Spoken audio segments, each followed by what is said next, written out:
Hello everyone, welcome to free crash course on competitive exams conducted by Virat Hindustan Sangam in association with Manifest IAS.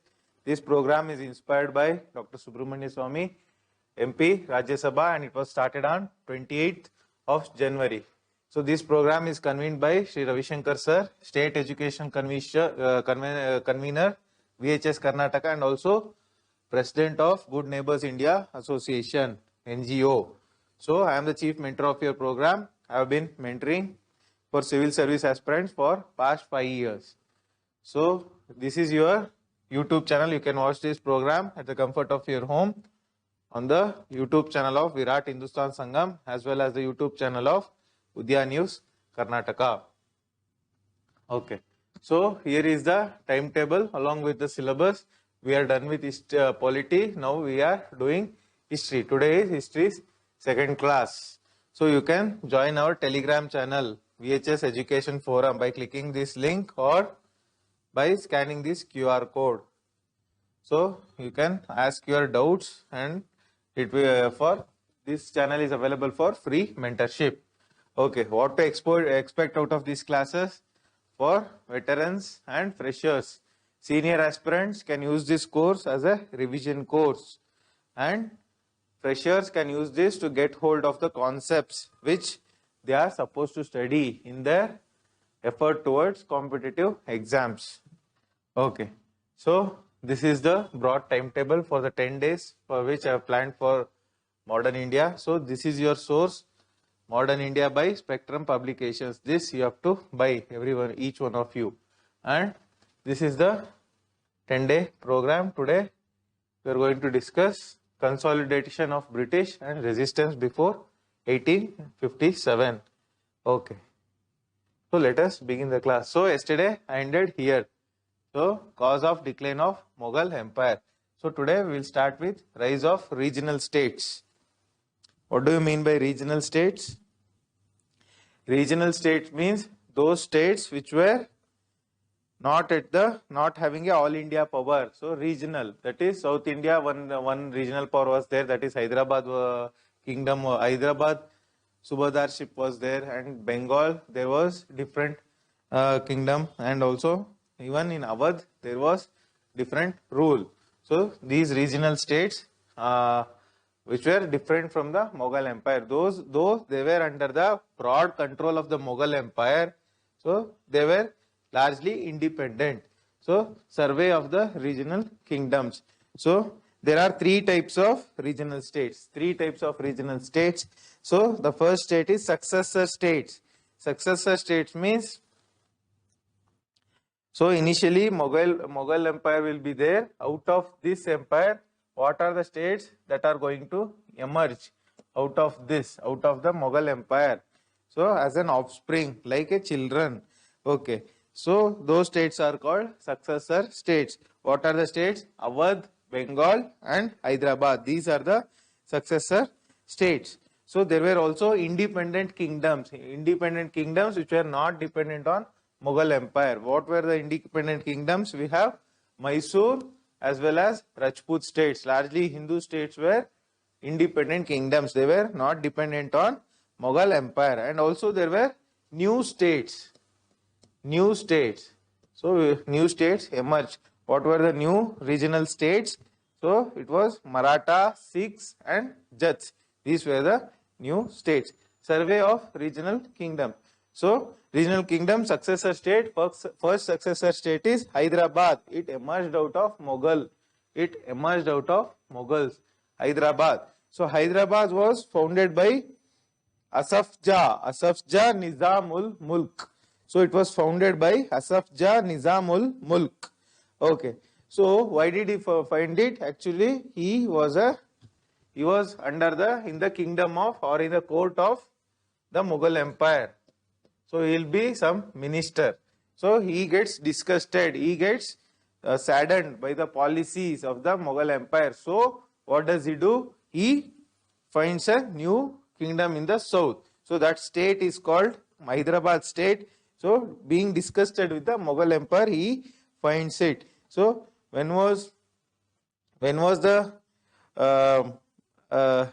Hyderabad state founded, it was founded in 1725. Next, Awadh state. Awadh, where is Awadh? It is largely in the Uttar Pradesh region, present day Uttar Pradesh region. Who is the founder of this successor state? It is Sadat Khan Burhan ul Mulk. Sadat Khan Burhan ul Mulk is the founder of this state. Okay, so he gets, so actually during the tenure of Bahadur Shah, after Aurangzeb, Bahadur Shah, Farooq Shah and Muhammad Shah, important rulers, there will be many nobles or ministers. For example, Zulfikar Khan will be there, he will be one minister, and also Saeed brothers will be there. Saeed brothers, they act as king makers. So they will be under the rulership of these three people. During their tenure, Zulfikar Khan and Saeed brothers will be there. They will be acting as king makers. Okay. So he joins a conspiracy with Saeed brothers. Who? This Burhanul Mulk, Sadat Khan.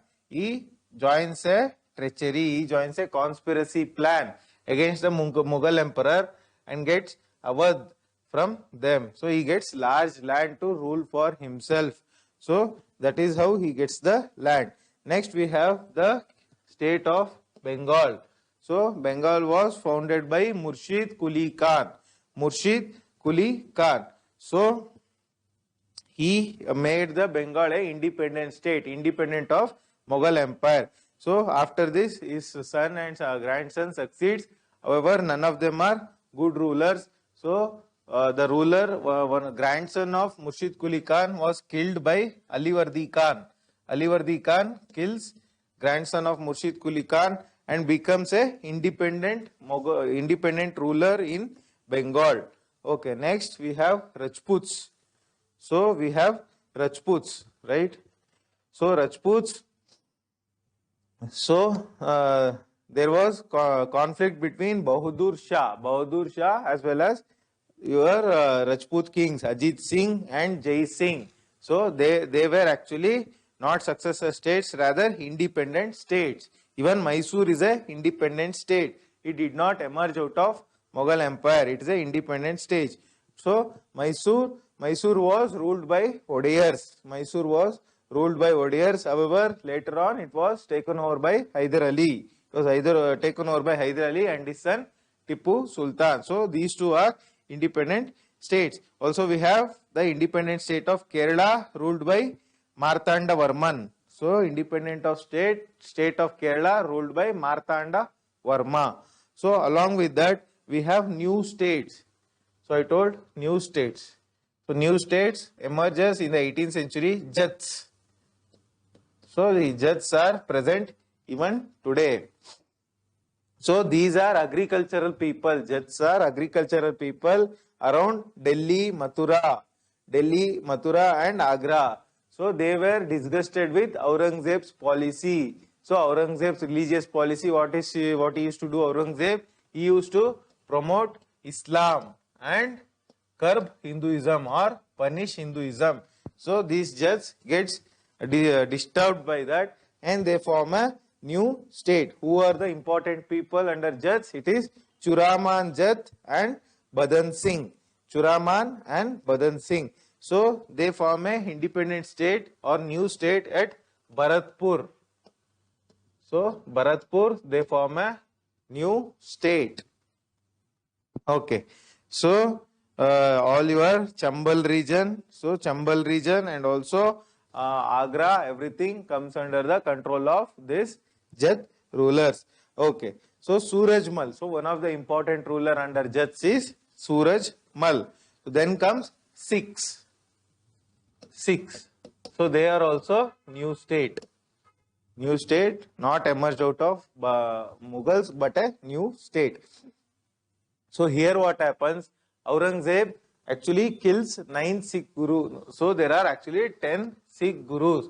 So first is Guru Nanak, last is Guru Gobind Singh. So 10th Guru is Guru Gobind Singh, first Guru is Guru Nanak.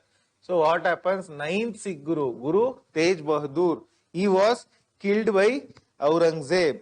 So ninth Sikh Guru was killed by Aurangzeb. So after what happens? The Sikhs organize themselves. The entire Sikh community gets divided into 12 categories. These 12 categories are called 12 Missiles. So 12 missiles. So after Guru Gobind Singh, that is the last Guru, so they get divided into 12 missiles or confidentiaries. Okay. So this your Ranjit Singh, ruler of Punjab. So he also comes from one of these missiles. So his missile is called Suker Chakia missile. So Ranjit Singh also comes out of these missiles. So his missile is called, confederacy is called Suker Chakia Confederacy or the Suker Chakia missile. So important. So this Ranjit Singh, what does he do? He rules from Jhelum to Satluj. Jhelum to Satluj, entire region is ruled by who? Your Ranjit Singh. So he signs Treaty of Amritsar with British. He also signs Treaty of Amritsar with British. And also he gets involved in the Tripartite Treaty, 1838. Tripartite Treaty with whom? So Tripartite Treaty I will discuss later. So it is between British, Ranjit Singh and Sindh Amirs. Sindh Amirs. Against whom? Against Afghans. Against Afghans. Okay, so this was signed in 1838. Tripartite Treaty. Tripartite means three parties are involved. What are the three parties? One is your Ranjit Singh, Sindh Amirs, and also your who? So your British. So last is the Marathas. Marathas are also new state. So Marathas, so they get defeated under Battle of Panipat. Battle of Panipat 1761 by Ahmad Shah Abdali. However, they recoup and come back.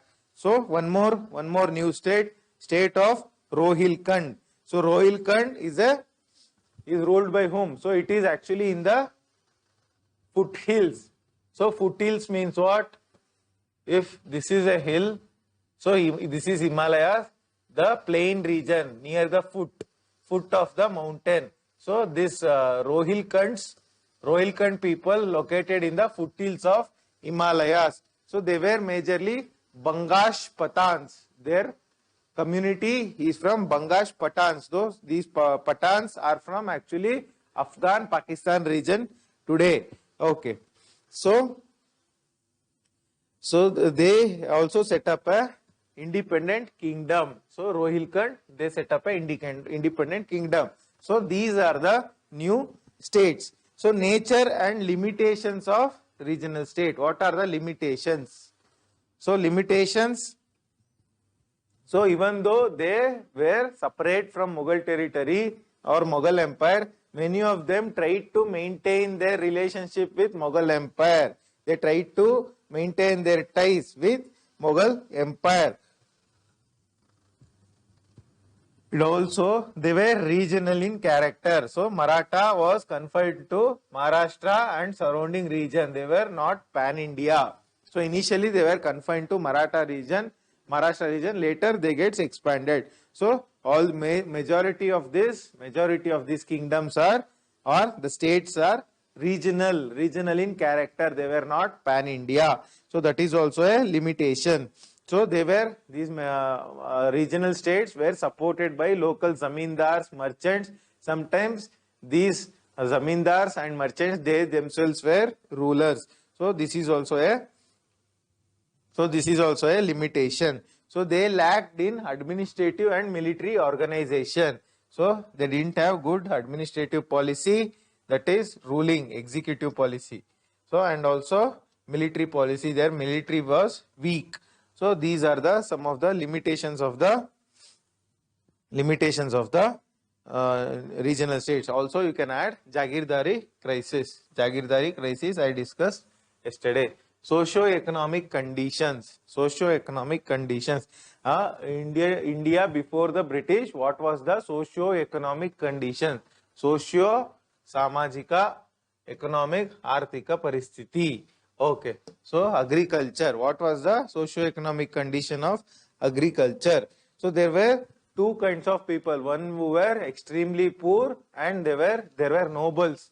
Nobles who were extremely rich. So two kinds of borders. One are poor, one are extremely rich. So what was the condition of agriculture under this?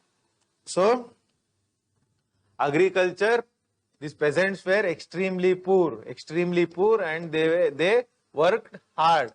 They worked hard. Trade and industry. What was the position of trade and industry? So there was actually good demand for Indian goods. Good demand for Indian goods abroad. So we used to export cotton, silk, indigo, opium, rice, and many other products. Agricultural products. Next we have we also had a shipbuilding industry. India also had a shipbuilding industry. We had textile industry, your cotton industry. So these were the condition of trade and industry before British conquered. Next, status of education. So education was limited to upper caste. The Shudras and lower caste did not have access to education. So it was based on Varna system. Four Varnas: Brahmanism, Kshatriya, Vaishya, and Shudra. Okay. So next we have the state of education was traditional. Education was traditional, not modern. So they used to learn religion, Shastras, Vedas, and Upanishads. They did not read modern science or mathematics. So it was actually traditional. So some of the religious institutions were Patashalas and Maktabs. Patashalas and Maktabs are the Patashalas and Maktabs were educational institutions. So higher educations we had, for higher education we had Chatuspatis and Tols. So these were institutions for higher education.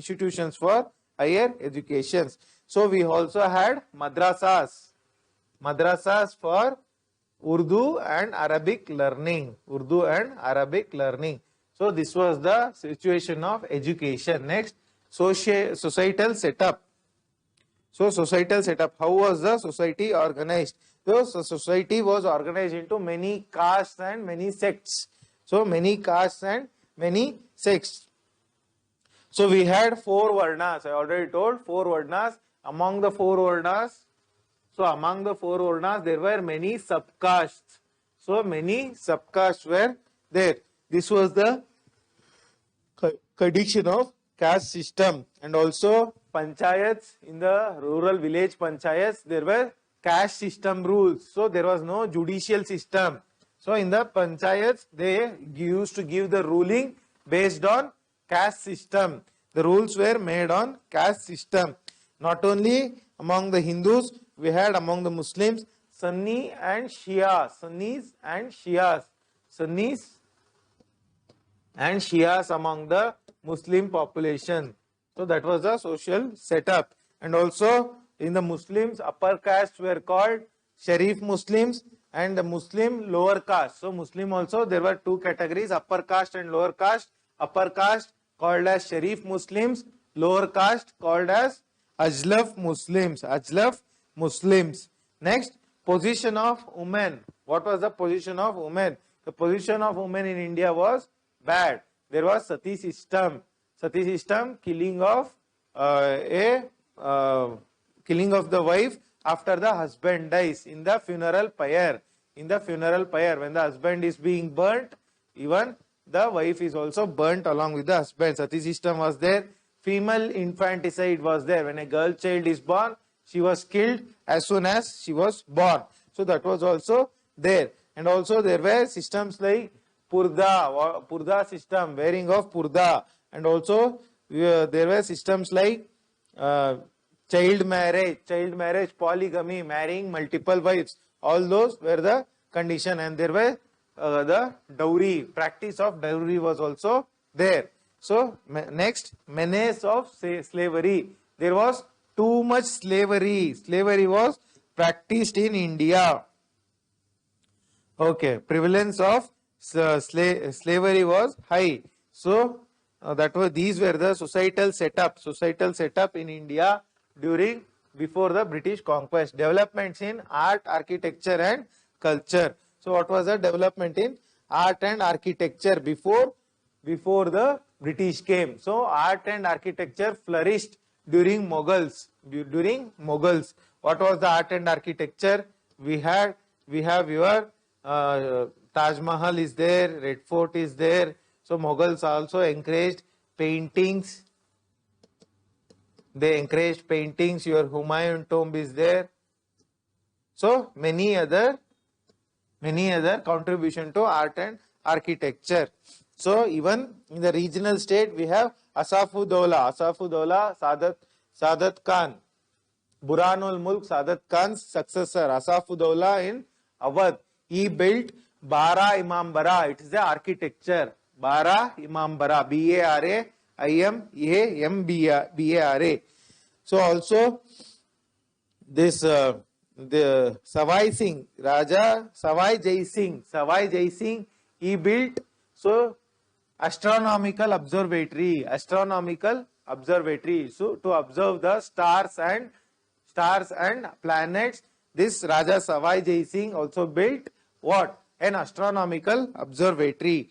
Also, he prepared a timetable. So it is like logarithmic table. So that table was called Jij Muhammad Shahi. Okay. So in the field of music, we had Mirza Ghalib in the Urdu poetry, and also we had Sittar poetry in the Tamil Nadu. Next, we will move towards expansion and consolidation of British power in India. How did British power expand? First, how did it expand? Next, consolidate. So expansion means British power being a small region, how did it expand over time? So next, this is expansion. Consolidation means while expanding, how did it concentrate the power? How did it save the empire? Whatever was expanded, how did it save that expansion? How did it continue to maintain its rule? So consolidation and expansion of British rule in India. Okay. So the British imperial history. So what was the British? So British were actually deeply imperialist. What is imperialist? To conquer other territories and rule over them. So in Britain there were two types of empires. So first empire. So British first empire. So if this is Britain, first empire moves towards west, that is Atlantic Ocean. That is, here is your Americas. First empire moves towards Atlantic. Second empire moves towards east, that is India. So what we see as East India Company is an outcome of second empire. So there were companies. That is merchants who wanted to expand in the region. I already told in extension yesterday class, they were called merchant adventurers. They want to expand towards the east. They were called the New Romans. English were called the New Romans. Roman people had a craze for exploration. They wanted to explore the entire world. So the British were called the New Romans because they also wanted to expand their rule. Right. Okay. Next, was the British conquest accidental or intentional? Did they conquer India by accident, or did they plan and conquer it? Did they plan properly and conquer it, or it just happened? So both sides of views are there. One view says they conquered India in a fit of absent-mindedness. Fit of absent-mindedness means what? They did not have any intention to conquer India. They just conquered it by chance, because Indians were fighting among themselves. Indian rulers were fighting among themselves. British had no option but to conquer India. So next, another view says it is intentional. So intentional means British step by step planned to conquer India. So both the sides of both views are there actually. So when did the British period begin in India? So the first company, East India Company, gets formed in 1600. Thomas Roe comes to India in 1615. So actual British period begins in the 18th century. Middle of 18th century. We have 1757 Battle of Plassey, 1761. So this is not important. 1757 Battle of Plassey, 1764 Battle of Buxar. So we will discuss all these battles today. And 1760 Battle of Vandivash. So yesterday I discussed Vandivash. Between whom? Between French and English. Battle of Vandivash, Battle of Vandavasi takes place in 1760. So in these, via these battles, English established supremacy all over India. Okay. So next. So actually these were the battles through which the English established supremacy. Causes of British success in India. Why did British succeed in India? Superior arms, military and strategy. They were having the most modern weapons, modern guns, modern cannons, modern Firangis and many other things, because of which they were able to conquer India. They were having good military. So the military were disciplined. Military was disciplined and they paid regular salary. Most of the Indian kingdoms did not pay salary to their soldiers, because of which they could not fight properly. So, but British paid regular salary to the soldiers. It motivated them to work for the British. And also they had good strategy. Strategy means plan making to conquer India. Next, civil discipline and fair selection system. So even in civil posts, that is the posts of clerks and other posts, even in military posts, so they were actually fair selection system. The selection system in the under the kings who were selected. Under the kings, actually the soldiers or the ministers or the clerks or the karakoons were selected based on caste system. However, British did not give importance to caste system. They gave importance to merit system. That was also cause for success of British. Next, brilliant leadership and support of second line leaders. What do you mean by second line leaders? So first line leaders. So top army people, top military commanders or first line of leaders. Second line leaders, so subordinate leaders. Those who work under top military commanders are subordinate leaders. They are called as second line leaders.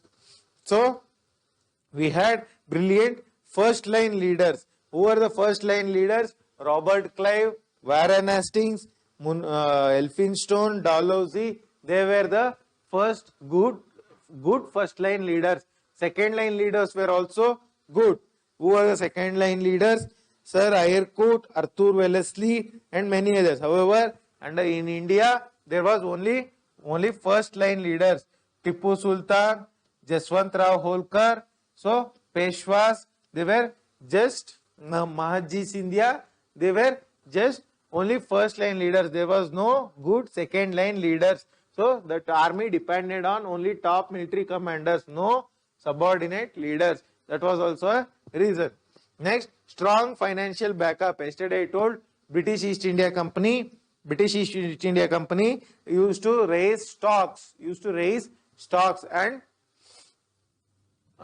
they used to finance the military. So raise stocks. They used to sell the shares and also raise debt for the military expansion. So because it was in a private company, it was financially strong. Next, British national pride, nationalism, patriotism of the British also was a reason for causes of British success in India. Okay. Next, we will talk British conquest of Bengal. Very important. How did the British conquer Bengal? So before Bengal conquer, so first the Bengal was part of Mughal Empire. So your who forms it? So Murshid Quli Khan forms Bengal out of the Mughal Empire. So it is a successor state. So state which is born out of the overall Mughal Empire. So okay, Bengal was before British conquest. Bengal was the richest province in India. There was lot of trade. Economically, it was very, very strong. So it also Bengal of that times included Bihar, Bengal and Orissa. So these three regions together were called Bengal province. Okay, so the British initially what they do, they establish factories. Where do they establish factories? Kasim Bazar, Hooghly, Patna, Dhaka and Balasore. So these were the places where they established factories, trading port. So I already told yesterday, Farooq Siyar's Farman, 1715, Farooq Siyar gives dastaks. So in turn they had to pay just 3,000 rupees per year. Pay 3,000 rupees per year and trade the entire year free. They need not pay any taxes. Already told, Murshid Quli Khan establishes Bengal in 1700. He establishes Bengal in 1700. So almost 322 years before. So he establishes Bengal. So his grandson was killed by Alivardi Khan. Alivardi Khan becomes the Nawab of Bengal. He becomes the Nawab of Bengal. He was a very capable ruler. Alivardi Khan was a very capable ruler. So he makes the Bengal province a strong province. Okay. So these Bengal governors, that is Bengal Subedars, Alivardi Khan, Murshid Quli Khan, whoever it may be, they did not like the British presence in Bengal. They hated the British presence. However, they could not do anything because British had support from Mughal Empire. So they had the farmans. So farmans or dastaks, where they were used to use these farmans or dastaks and where you were freely trading in the Bengal province. Okay, Alivardi Khan and English. What happens between Alivardi Khan and English? So Alivardi Khan ruled for 15 years. He ruled for 15 years in the Bengal. He was able to make the Bengal province strong by fighting whom? By fighting the Marathas. Marathas from Maharashtra wanted to conquer Bengal. However, Alivardi Khan fought, then sent them back. He made the Bengal province very strong. So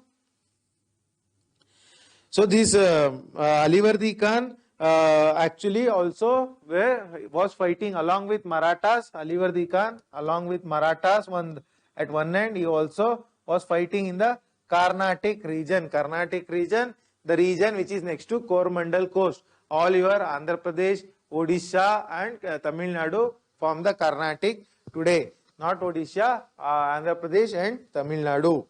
So Odisha forms under 24 Paraganas. That is different. So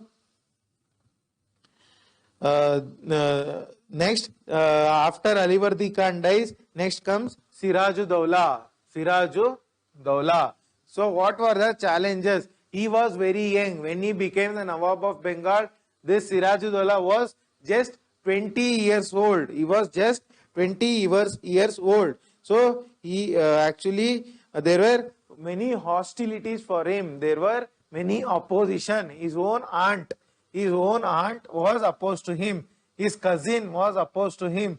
They wanted to conquer the Nawabship of Bengal by killing Sirajuddaula, and there were many wealthy merchants. Rich people were also opposed to Sirajuddaula. So what he does? So he actually, these opposition people, so his aunt, his cousin, and also rich merchants, they collaborate, they become one with English and launch a battle. This battle is very, very important. So Battle of Plassey between Sirajuddaula and English.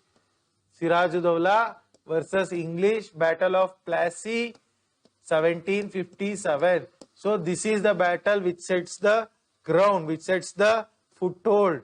This sets the foothold for English to build their empire in India. So what is this Battle of Plassey? Why did it start? So this company, English East India Company, what they used to do, the free passes, dastaks, given by whom? Farrukh Shiar, Mughal Empire. So what they used to do, they used to sell these dastaks to and make money. They used to sell these dastaks to local traders. They were actually given to only to English rulers. They were given only to English traders. However, what they used to do, they used to misuse these dastaks.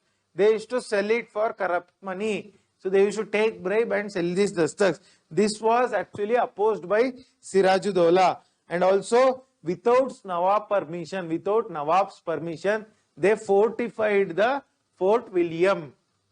So I told Fort William in Calcutta, Fort St. George in Madras. Fort William was fortified without Nawab permission, and also they do many hostile activities. They give space for political opponents. They support political opponents. Okay. So because of all this, the rivalry begins. So what happens in Battle of Plassey? So this Robert Clive. So Robert Clive, one more place he comes where?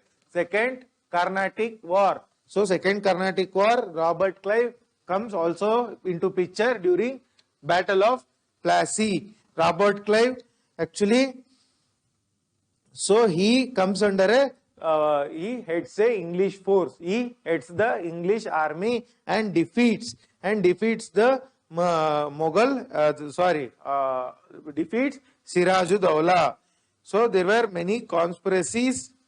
So against Sirajuddaula, his own people did not support him, and he was killed by the army led by whom? Led by Robert Clive. What is the significance of Battle of Plassey? What is the significance of Battle of Plassey? So after this Battle of Plassey, who becomes the Bengal Nawab? Sirajuddaula was killed, and his own relative, one of his relative, which is Mir Jafar. Mir Jafar becomes the Nawab of Bengal. Mir Jafar becomes the Nawab of Bengal. He gives Zamindari of the 24 Parganas. Where is this 24 Pargana region located?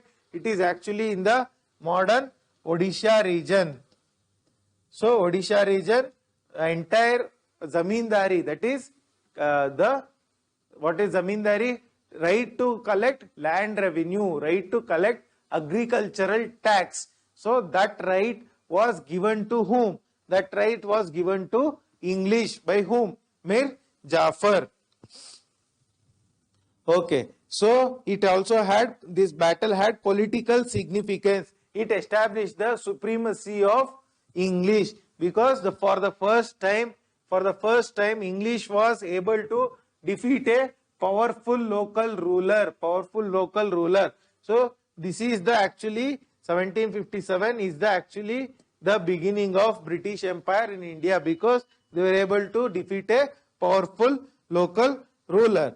Okay, next comes Mir Qasim and the Treaty of 1760. So what happens? Mir Jafar also, who is the present after Sirajuddaula, who becomes the Nawab, he also gets irritated by the English. They were demanding too much money. From the Nawab. So what he did, and also here one battle takes place. So yesterday I told Dutch two battles, Battle of Ambroina in Indonesia, and Battle of Hooghly.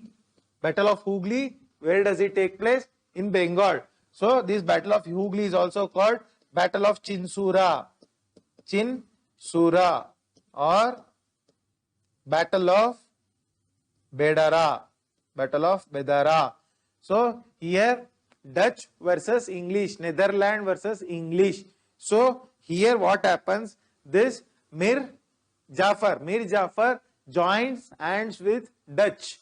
He becomes friends with Dutch and fights the English. So English gets irritated. What they do? They replace him as the Nawab. They remove him from Nawab and replace Mir Qasim. Mir Qasim is the relative of Mir Jafar. So what does Mir Qasim give in return? So in return, he gives three districts were given to English: Burdwan, Chittagong and Midnapur. So three districts were given to him, given to English, and also outstanding dues, whatever the debt which the Bengal had to give to English, that was also given away. And also the English used to get every year 5 lakh rupees. The Bengal Nawab had to pay the English every year. Okay, so what happens? Even this Mir Qasim gets irritated by English rule. So what he does? So what this Mir Qasim does? So he what happens during the rule of Mir Qasim? There is one person, one ruler. So he is the deputy governor of Bihar, Ram Narayan was the deputy governor of Bihar. So deputy governor is whom? Mir Qasim. Deputy governor Ram Narayan. He actually he opposes the governor. However, he is supported by whom? Ram Narayan is supported by English. So he does not pay the revenue to the governor, that is Mir Qasim. So what happens? And also the issue of dastaks, the free passes for trading were rampantly misused. The English were selling these dastaks. They were selling these dastaks for corruption. So what they do? So this Mir Qasim gets irritated. So he declares a war. Against. So first, what does he do? First is this Ram Narayan issue. Second is dastak issue with respect to Mir Qasim. So dastaks, so free trade privilege for English. So it was being given. It was being given to locals for bribe. If the local traders were giving some bribe, dastaks were sold to them. So what he did, he actually made the entire trade free for everyone. Even the Indians were free to trade. However, this was opposed by the English. English said, you cannot give free trade to locals. You can give only free trade to us. You cannot give free trade to your own people.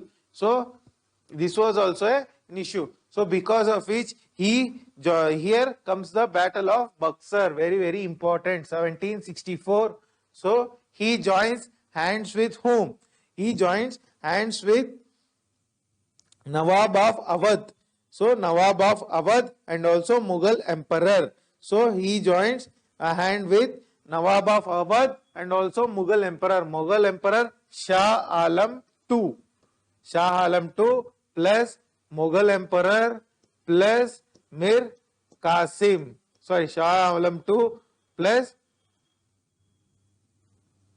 Shah Alam II plus Nawab of Awadh plus Nawab of Awadh plus Mir Qasim. These three people attack. These three people attack whom? They attack the. So they attack the British. So British actually now had become very strong. They defeat all the three. So Mughal Emperor is also defeated. Awadh Nawab is also defeated. Mir Qasim also gets defeated. So here English supremacy gets established. English becomes the actual ruler because they were to defeat the Mughal Emperor. The ruler of India was defeated. Which battle? Battle of Buxar. Okay.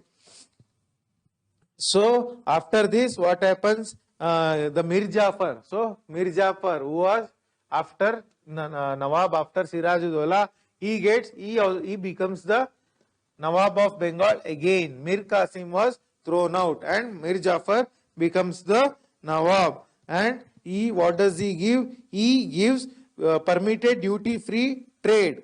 He permitted duty-free trade for all the goods. English can pay no taxes. English need not pay any taxes and they can trade freely in the entire Bengal region. So here actually one treaty gets signed. This treaty is very, very important. Treaty of Allahabad.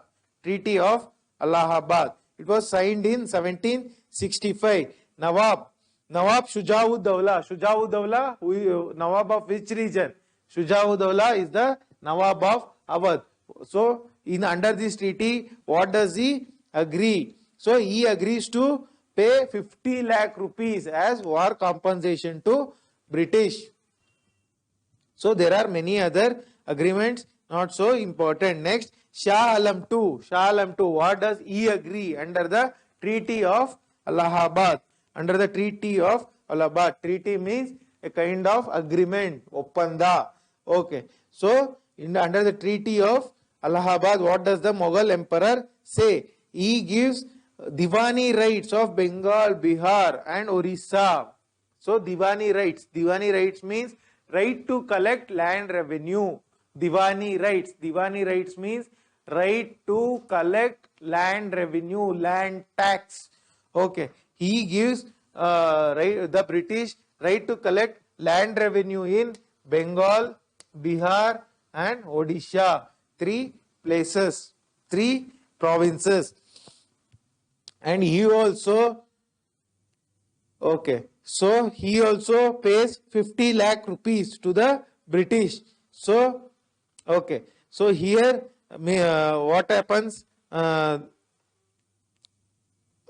Here this Shah Alam agrees to pay 50 lakh rupees and in turn British gave him the Nizamat function. Nizamat function means policing function. So Nizamat, policing. Nizamat means policing function. So Shah Alam pays the British 50 lakh rupees, 53 actually, and obtains the Nizamat function, obtains the policing functions. He actually, whatever was earlier his own rule, that is under the Mughal Emperor, they used to do the Nizamat, Diwani, everything. Now Diwani is given, Nizamat function also they take by paying the British. After paying the British, they assume the Nizamat functions.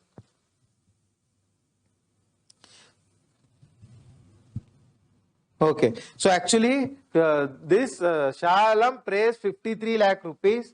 Shah Alam pays 53 lakh rupees. Shah Alam pays 53 lakh rupees to British. In turn, British were to manage the Nizamat function, not the Mughal Emperor. Nizamat function policing, law and order, law and order.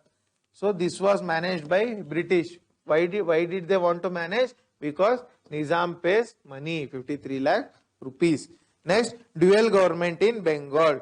So dual government in Bengal between. So this was introduced by Robert Clive. What is this dual government? So dual government means, okay. It is a dual government means rule of two entities. We see if a state is there or a country is there, it is ruled by one government. Dual government means two governments rule over the same region. So what is the dual government? So and it is the rule of two, the company and the Nawab in Bengal. So the revenues and nizamat function, that is Diwani, right to collect taxes, and policing function was, these two functions were managed by British, whereas other functions, administrative functions were managed by the British. So were managed by the local ruler, that is the Nawab. So collect land revenue, land tax collection, police function, British. Other administrative functions, Nawab used to manage. So here what happens is, this gives rise to bad administration. So this British used to take all the money and did not care for administration. This results in oppression of the citizens. People gets disturbed. The population gets disturbed. There was no good or effective rule. So that is why 1772 Warren Hastings abolishes. Warren Hastings in 1772 abolishes dual government and restores single government.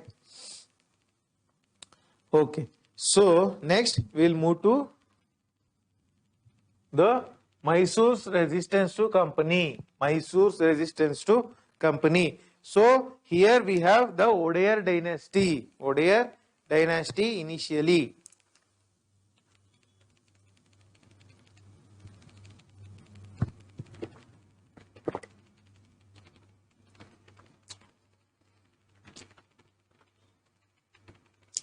So in 1612, in the year 1612, these Odayars come to rule in Mysore region.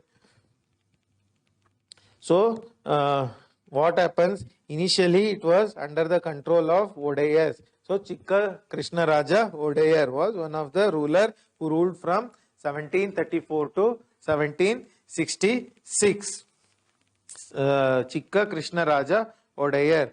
Next, after him, after the rulers, actually in the 18th century, early 18th century. So 18th century means 1700 to 1799. Okay. So this is the period for 18th century. In early 18th century, two commanders, Nanjaraja and Devaraja. So they become the commanders, and the ruler Chikka Krishna Raja Odayar was just a puppet. So the commanders were commanding the king. So here what happens? One person called Hyder Ali.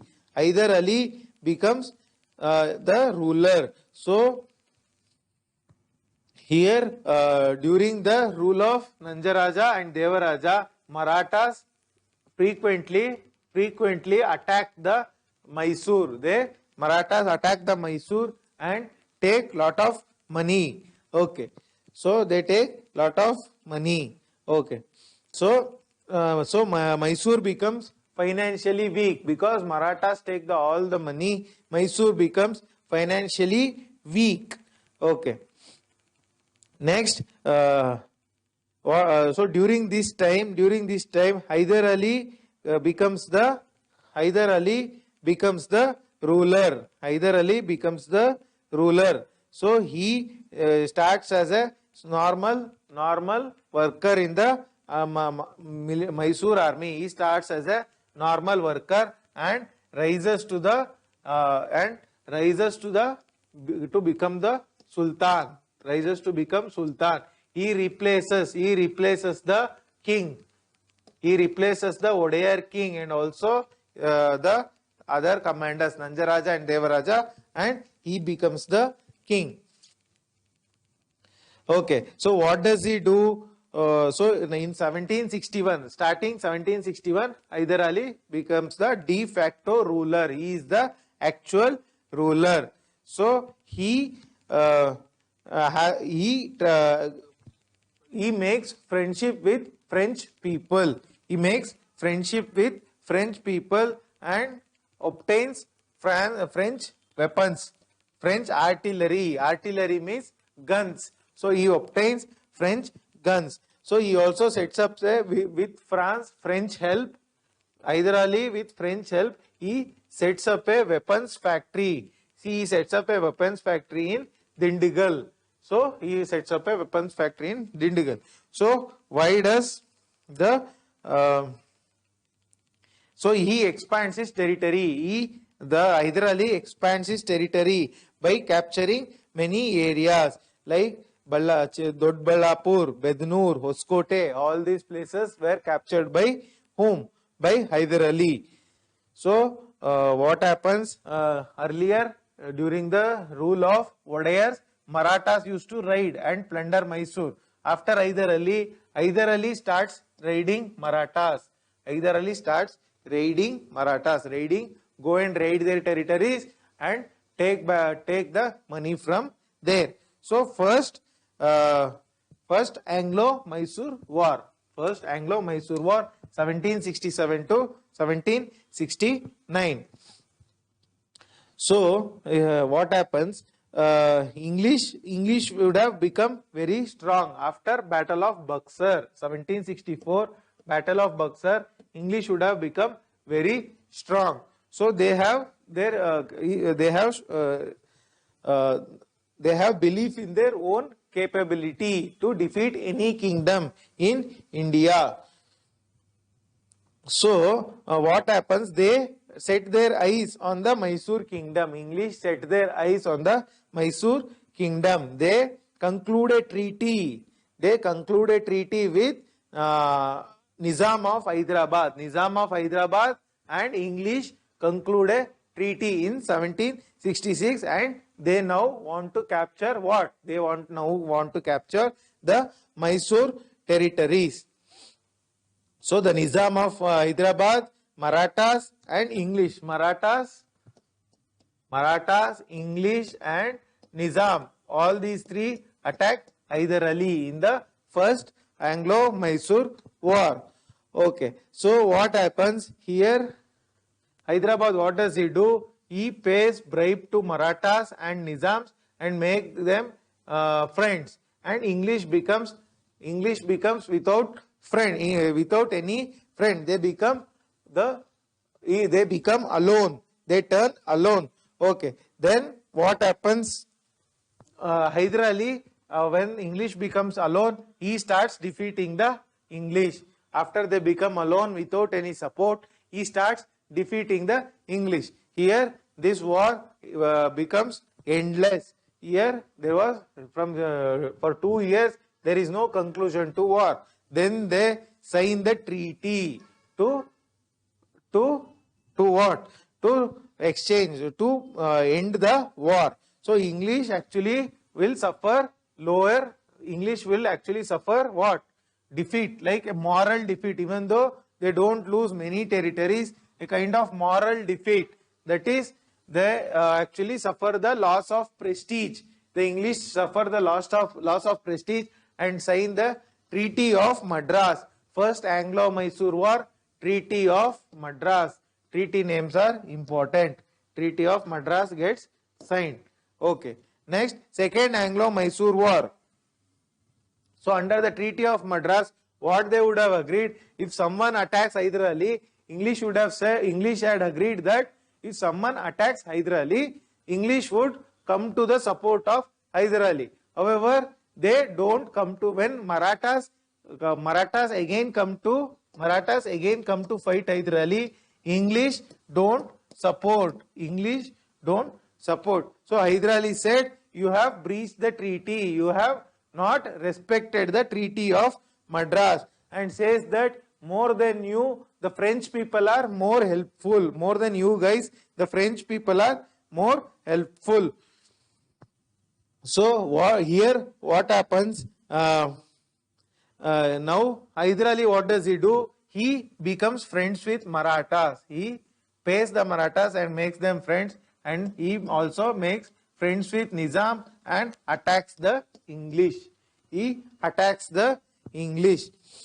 So he defeats the English multiple times. So in the middle he also gets defeated, but overall if you look at the entire second Anglo-Mysore war, he actually defeats. It is between 1780 and 1784. So he defeats the English overall. Now one treaty gets concluded. So here second Anglo-Mysore war, Treaty of Mangalore. Treaty of Mangalore. Okay. Next we have what? So during the second Mysore war, Hyder Ali dies. Hyder Ali dies of cancer. Hyder Ali dies of cancer during the second Mysore war, and Treaty of Mangalore was signed between Tipu Sultan, Hyder Ali's son, and English. Okay, because the war did not get concluded. Next we have third Anglo-Mysore war. Third Anglo-Mysore war. It starts in 1790. 1790. So what happens? There is a province called Travancore, state called Travancore, which is in present Kerala region. Okay, so under Travancore, one region is called there Cochin, where first Vasco da Gama first comes to India. So this was under the rule of Tipu Sultan. They actually what they do, they defy the authority, they disrespect Cochin, disrespect Tipu Sultan. Cochin rulers disrespect Tipu Sultan. So what they do, Tipu declared a war. So they get aligned with Travancore kingdom and disrespects Tipu. So Tipu actually starts a war with Travancore region, but they are supported by English. This starts the third Anglo-Mysore war. So what happens? So the English attack Tipu. They capture Ambur, Vellore, Bangalore, and even come to Srirangapatnam. So the English comes up to Srirangapatnam and defeats Tipu. Defeats Tipu. Here third Anglo-Mysore war, important treaty of Srirangapatnam. Treaty of Srirangapatnam signed in 1792. The war happens between 1790 and 1792. Okay, so here he has to give many territories to English because he gets defeated. Many territories, Dindigal was given to English, and also Malabar region was also given to English, and many other regions. And Tipu had to pay war indemnity, war fees to the English. He was not able to pay the war fees. So Tipu's two sons were taken as hostage. They were taken as hostage. Okay. Next comes fourth Anglo-Mysore war. What happens in fourth Anglo-Mysore war? Okay. So this starts in 1798. This starts in 1798. Fourth Anglo-Mysore war, 1798 it starts. Okay. So by that time Tipu would have become stronger.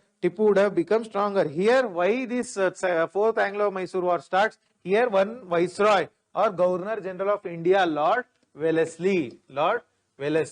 He is the one who started subsidiary alliance. I am going to explain further in further class. Okay. So what he actually dislikes Tipu. He doesn't like Tipu and wants to end Tipu's rule. Lord Wellesley wants to end Tipu's rule. So he deliberately starts the war because he wants to capture Mysore. He gives some reason that Tipu is doing some bad activities or he is aligning with English enemies and starts the war. So here, fourth Anglo-Mysore war, Tipu Sultan gets defeated. He gets defeated by the English, and Tipu's territory was divided between English, Nizam of Hyderabad and Marathas.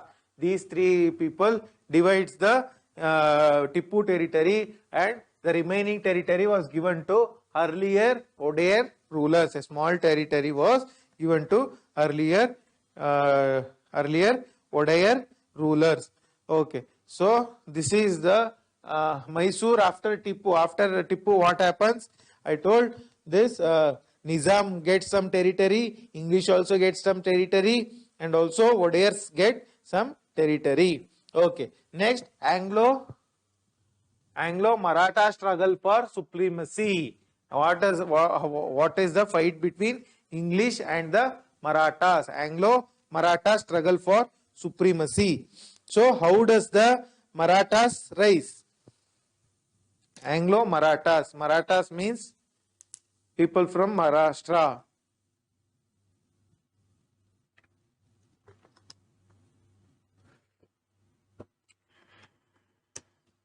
So it actually starts from the rule of Shivaji. But Marathas, actually the rule doesn't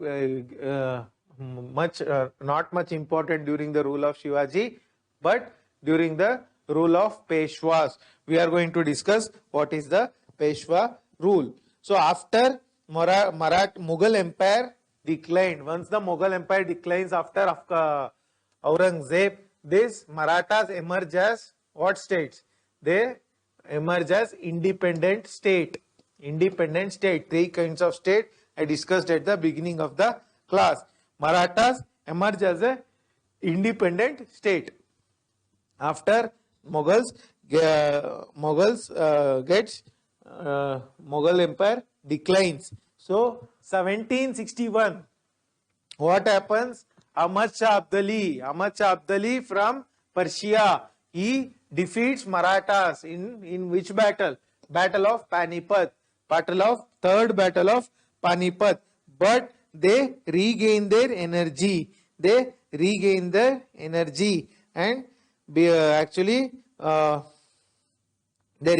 energy, extend the rule. So actually Maratha king will be Shahu.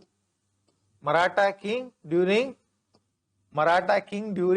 Marathas peak period. So when the Maratha rule was in the peak, the king was King Shahu. Was he ruling the Marathas? No. Actually there were 5 confederacies.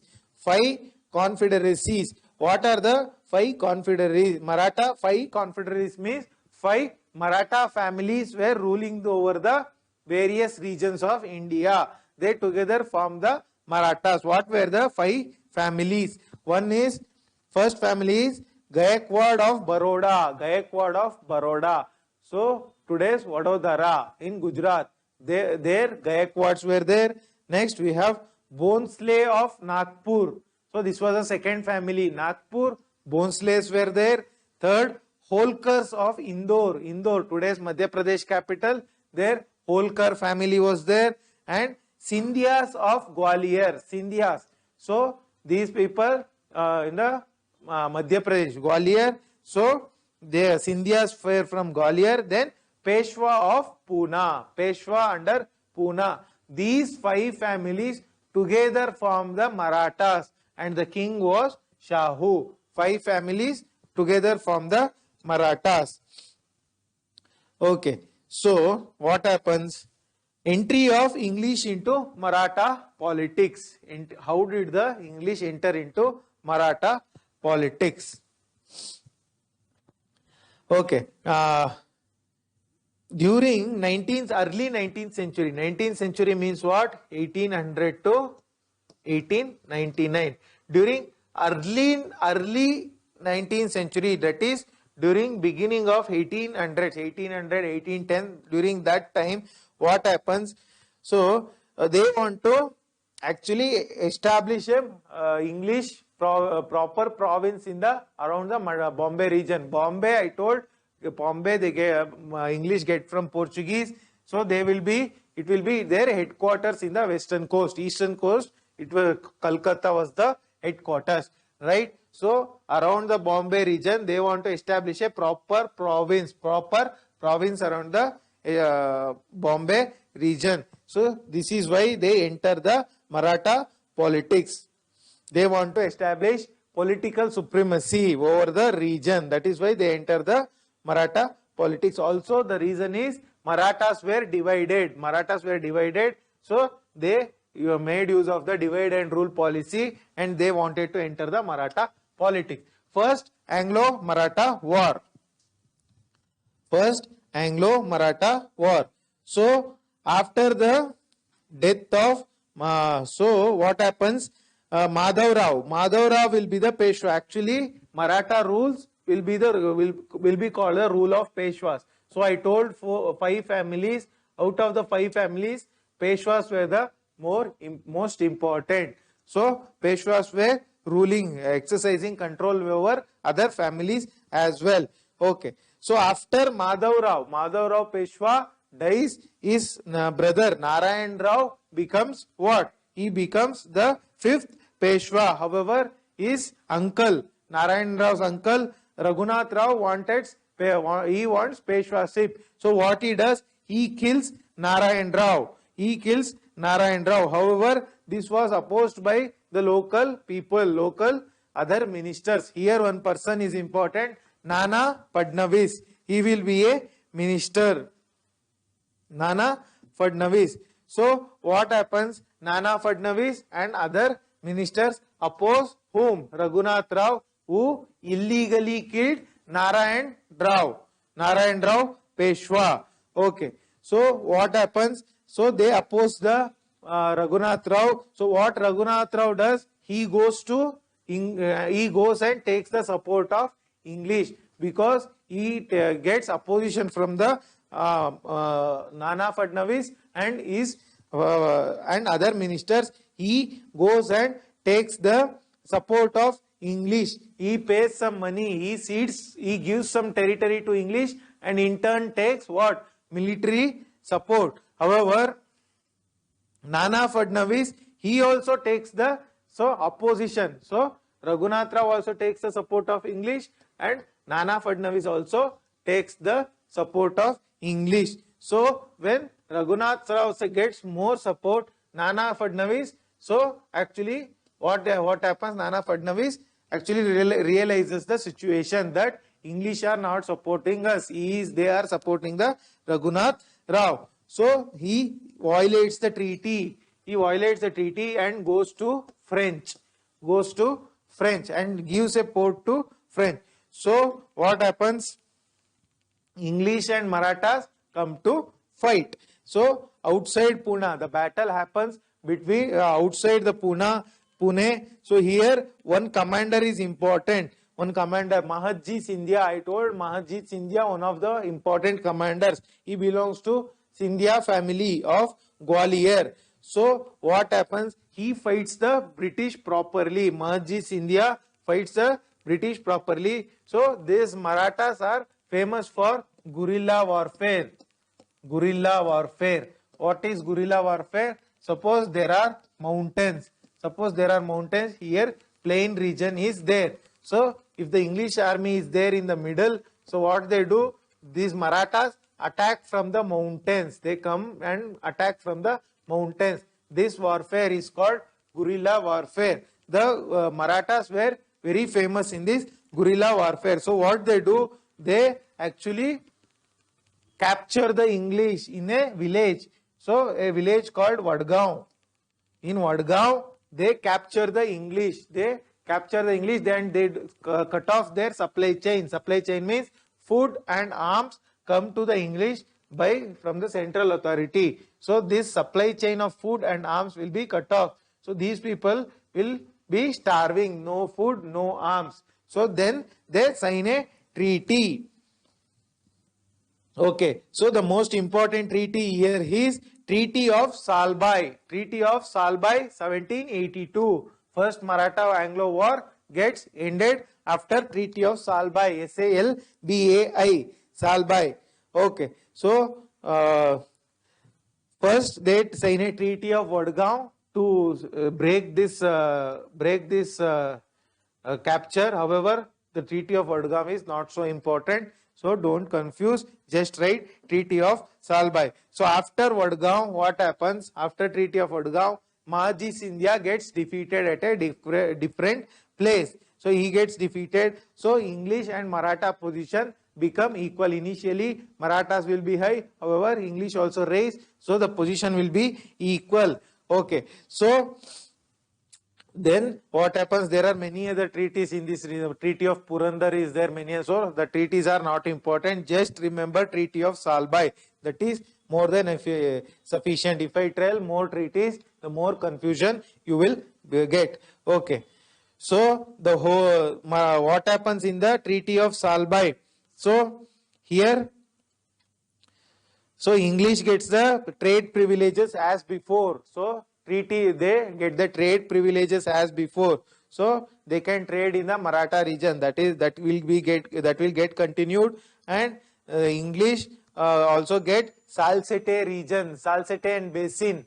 That region English will get, and also whatever the territories conquered by each other were restored. So the provisions of the treaty are not so important. So what is important is that name of the treaty and when did it happen. Next, Second Anglo-Maratha War. Second Anglo-Maratha War 1803 and 1805. So here what happens? One Peshwa. So Peshwa Bajirao II. So he is a bad Peshwa. So he is not a worthy Peshwa. So what he does? He kills brother of Holkar. So family, Peshwa family at Indore. Peshwa at Pune, Indore Holkar. So this Peshwa kills Holkar, one Holkar family member. Holkar family member. So this what happens? These Holkar members get angry. So here one exceptionally good commander is there. His name is called Jaswantrao Holkar. Because his brother gets killed, he comes against the Peshwa. He marches against the Peshwa to fight the Peshwa. So Jaswantrao, what does he do? He defeats the Peshwa. So when he defeats the Peshwa, this Peshwa goes to seek the help of English. So they go to seek the help of English, and they sign a treaty between Peshwa and English. This treaty is important. Treaty of Basin. Treaty of Basin. B-A-S-S-E-I-N. Treaty of Basin gets signed in 1802. So what does the treaty say? So here the Peshwa gives one territory, company territories worth 26 lakh rupees. Territories were given to Peshwa, gives his own territories to English to seek their support. Okay, next he gives the city of Surat. And also he agrees that no, he will not support any other Europeans. So and also under Treaty of Basin, he accepts subsidiary alliance. Peshwa accepts subsidiary alliance. What is subsidiary alliance? So under subsidiary alliance, what happens is, suppose, so here is British. Suppose a local ruler is there. Let us take ruler of Mysore. So he wants military support. So what does he do? He gives some money. Or some territory to whom? To British. In turn, what the British do? They give some military forces. They will give some 3,000 or 4,000 soldiers to support the local ruler. So Hyderabad signs subsidiary alliance. Your Mysore also signed subsidiary alliance. Even under Treaty of Basin, even Peshwa also signed subsidiary alliance. So there are many treaties, Treaty of Diagaon, Treaty of Rajput, not important. Just remember Treaty of Basin, more than sufficient. Okay. Next, significance of the Treaty of Basin. Here it is said, just like Battle of Plassey is important in the eastern region, Bengal region, Treaty of Basin gives the more authority. Treaty of Basin gives overwhelming authority to English to rule over Western India. So this is the beginning of actual rule of British in the western part of country. Okay, next we will talk about Third Anglo-Maratha War. Third Anglo-Maratha War, 1817 to 1819. So there is a specific issue here. What is the issue? The our external issue is there will be one governor general called Lord Hastings. Lord is not Warren Hastings, but a different Lord, different governor general, just named as just Lord Hastings, not Warren Hastings. So he is imperialistic in design. That is, he is an imperialistic person. He wants to capture as many territories as possible. Here one issue takes place, Pindaris issue. Pindaris issue. So these Pindaris were actually commanders, or they were mercenaries. So mercenaries means what? Mercenaries means they are soldiers. They are soldiers. So you pay them, they support you. If you pay them, they fight for you. So they are called mercenaries. So these Pindaris were mercenaries of Marathas. Marathas used to pay them and they used to support the Marathas. So after Maratha Empire gets, after Maratha Empire, after Second World War, Second War of Anglo and Maratha, what happens? Pindaris become jobless because Maratha Empire weakens. So they started plundering the local territories. They start looting. They start looting the local territories. So here what happens? They attack even English territories. So what does English say to the Marathas? That you are supporting the Pindaris. You are supporting the Pindaris to loot the local region. So what happens? Lord Hastings, what does he do? He takes strict action against Pindaris. Strict action against Pindaris, even in the territory of Peshwa. So he comes into the territory of Peshwa and takes action against Pindaris. So Peshwa doesn't like this. So what does he do? He attacks the British residency. The Peshwa attacks the British residency, and also so here during Third Anglo-Maratha War, all the 5 families come together. If not all, most of the 5 families of Marathas I mentioned, they come together. They form unity. They attack British at different places. Your Peshwa attacks in Pune, Holkar attacks in Nagpur. So overall, all of them gets completely defeated by British. So British completely gets defeated and they lose and Peshwaship gets abolished. Peshwaship gets abolished and Maratha rule ends. Okay. So why did the Marathas lose? Why did the Marathas lose?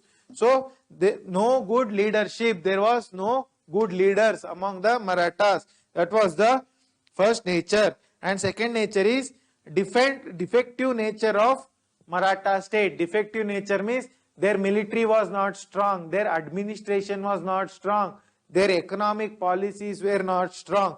That is, they were not focusing on making economy strong. When economy is not strong, the empire doesn't get any money. So when they don't get any money, what happens? They won't be able to pay salaries. They won't be able to buy arms and ammunition, new weapons. So that is why the defective nature of Maratha state. Next, loose political setup. The Marathas were spread over 5 regions. So there was no strong political setup. Next, inferior military system. There they used to fight with weapons like swords, and where English were fighting with guns. Next, as I said, unstable economic policies. Their economy was weak. Next, superior English diplomacy and espionage. So English diplomacy was good. They were good in espionage, that is treachery, that is cheating. English were good at cheating. So they used to send spies. They used to send spies to other, spies means gudacharru. So they used to spend spies and used to get to know of the plan. So that is also a reason for Maratha losing. Next we will talk about the conquest of Sindh. Sindh, where is it today? Today it is in Pakistan. Okay, so this Sindh, how did it get? How did the British conquer Sindh? Okay, so here, so the British were enjoying free trade in the Sindh region. They were enjoying free trade because of what? Because of Farman. So rise of Talpura Amirs. So Sindh were earlier ruled by Kallora chiefs. Kalloras. So they were a kind of tribe.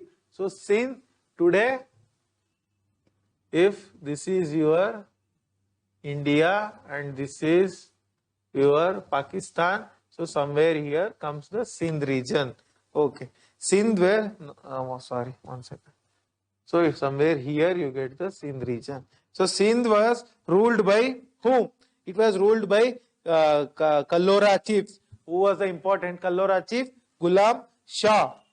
So they did not allow, the Sindh were not allowed to, these English were not allowed to set up factory in the Sindh region. Set up factory in the Sindh region. Here what happens? These Kalloras were defeated by Talpura Amirs. Talpuras, Talpuras are another tribe. They come and defeat the Kalloras and they take control of the Sindh region. So important Talpura Amir, it is Mir Fatah Ali Khan. Mir Fatah Ali Khan. Okay, after Mir Fatah Ali Khan, Sindh was divided into 4 regions. 4 regions, 4 brothers, 4 Amirs called Char Yar. Char Yar. They divide and Char Yar, Char-Yar. They divide and rule the Sindh region. They divide and rule the Sindh region. Okay. So, what happens?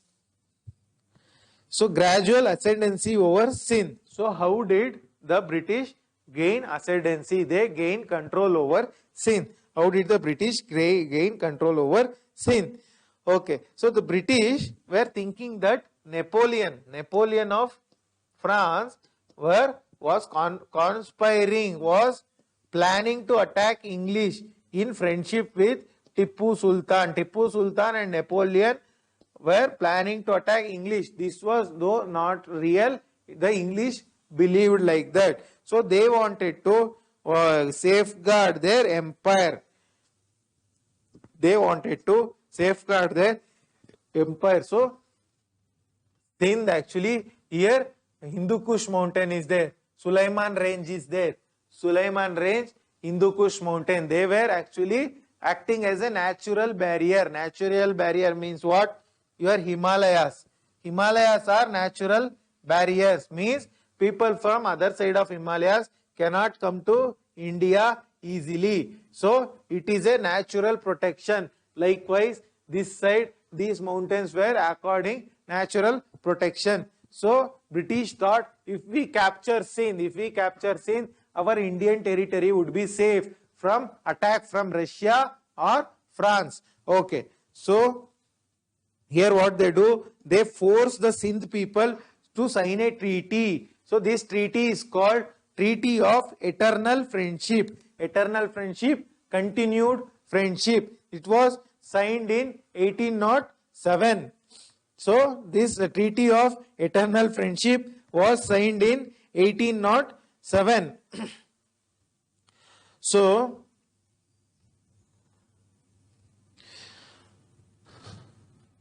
So this was actually forced by the British. The British forced the Sindh Amirs. Sindh were ruled by Amirs, 4 Amirs. I told Char Yar. So this Char Yar and your British signed the treaty called Treaty of Eternal Friendship and agree that they won't allow the French to occupy India. This was the brief of the agreement. Next, one more treaty they signed, the Treaty of 1832. Treaty of 1832. It was signed by William Bentinck. So here what happens here? So even after capturing Sindh, the British had plans to conquer Afghanistan region as well. So in order to conquer Afghanistan under this treaty, they asked for free passage. Free passage means British troops, British army will be allowed to pass through Sindh without any opposition from Sindh armies to capture Afghanistan. This was agreed in the Treaty of 1832. Okay, and also the treaty excluded any other persons. They excluded the France, similar to Treaty of Eternal Friendship, and also they in the treaty the Sindh demanded that they won't allow any no French merchant, merchant would settle down in Sindh. That was also a factor of the Treaty of 1832. Not very important, just remember the date. Only free passage point is important. Next, Lord Auckland and Sindh. There will be a person called Lord Auckland. Auckland, Auckland. What does he do? Lord Auckland. So he will be the Governor General of India. So he thinks that this Lord Auckland, what does he think? He thinks that Russia is going to invade Sindh. Russia is going to invade Sindh. So he wants to protect this, invade India. So he wanted to protect this front from where Russia will enter India. So this is the point from where Russia will enter India. So he wants to protect this barrier. So what does he do? So actually he wants to capture even the Afghanistan region so that Russia won't be able to enter India easily. So Russia won't be able to enter India easily. So he wants to capture Afghanistan as well. So what does he do? So he signs a new treaty. So he signs a new treaty, the Treaty of Tripartite Treaty. I discussed Tripartite Treaty already. Tripartite Treaty, treaty between British,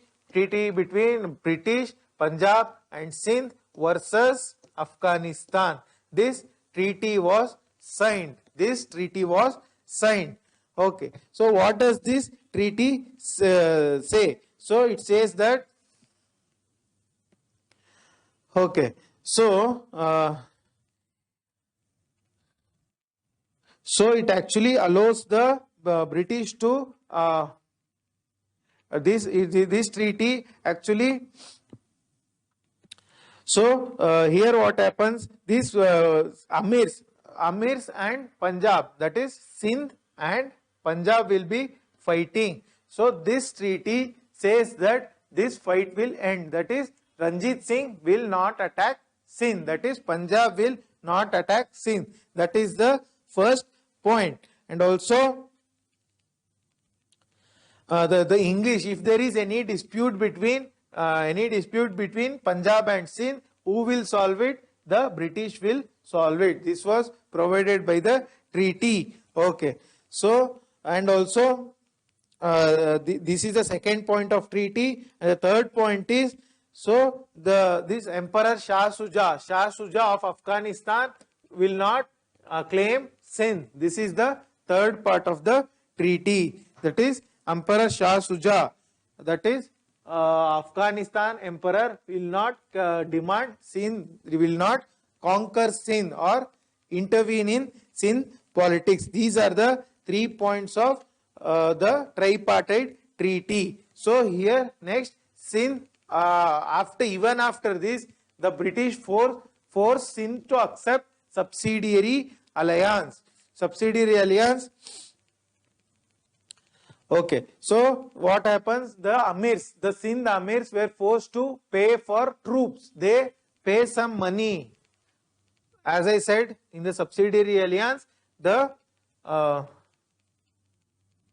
Sindh Amirs pay money to British and they provide troops. So Sindh accepts subsidiary alliance after signing the treaty 1838. Okay, under this treaty, the Amirs were debarred from having any foreign contacts. They, apart from English, cannot have relationship with any other foreign power. This was signed. Next, capitulation of Sindh. How did Sindh fall?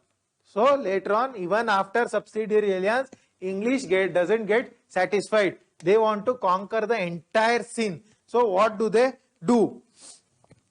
So Anglo-Afghan War. Here one issue happens, Anglo-Afghan War. British and English people fight in the war of 1839 to 1842. So what happens? So even because of subsidiary alliance, they use the Sindh troops, that is troops of British stationed in Sindh, that is British troops which was in the Sindh province, that was used to capture Afghanistan, whereas Afghanistan, British suffer a defeat. So they run back to India, British run back to India. So here what happens, they get irritated, they say that these Amir troops, that is troops of Sindh, did not fight the war properly, that is why we lost. So they ask the Sindh Amirs to pay for the war. So British are fighting the war in Afghanistan. Who has to pay for it? It is the Sindh. This was the illegal policy or the bad policy of the English. So what happens? So after they gets defeated, they say Sindh is responsible. So British gets defeated in Afghanistan. However, they blame Sindh for their defeat. Sindh did not support properly. Okay. So after that, so they progressively conquer Sindh. They say Sindh did not support us in the Afghan war, so we are going to conquer it, and they make the Amirs, that is Sindh Amirs, to leave the region, and they conquer the entire Sindh. Entire Sindh comes under the power of whom? Power of the English. Okay, criticism of the conquest of Sindh. So there was lot of criticism because there Afghanistan, this English loses, but there was no role for Sindh. But they blame the Sindh for their loss and conquer it. So many people blame the British policy. They say your policy is not good. This is the criticism of what? Conquest of Sindh. Next, we'll look at conquest of Punjab. Conquest of Punjab. How did the Punjab was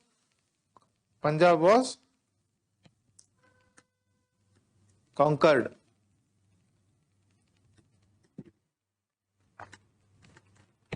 Okay. So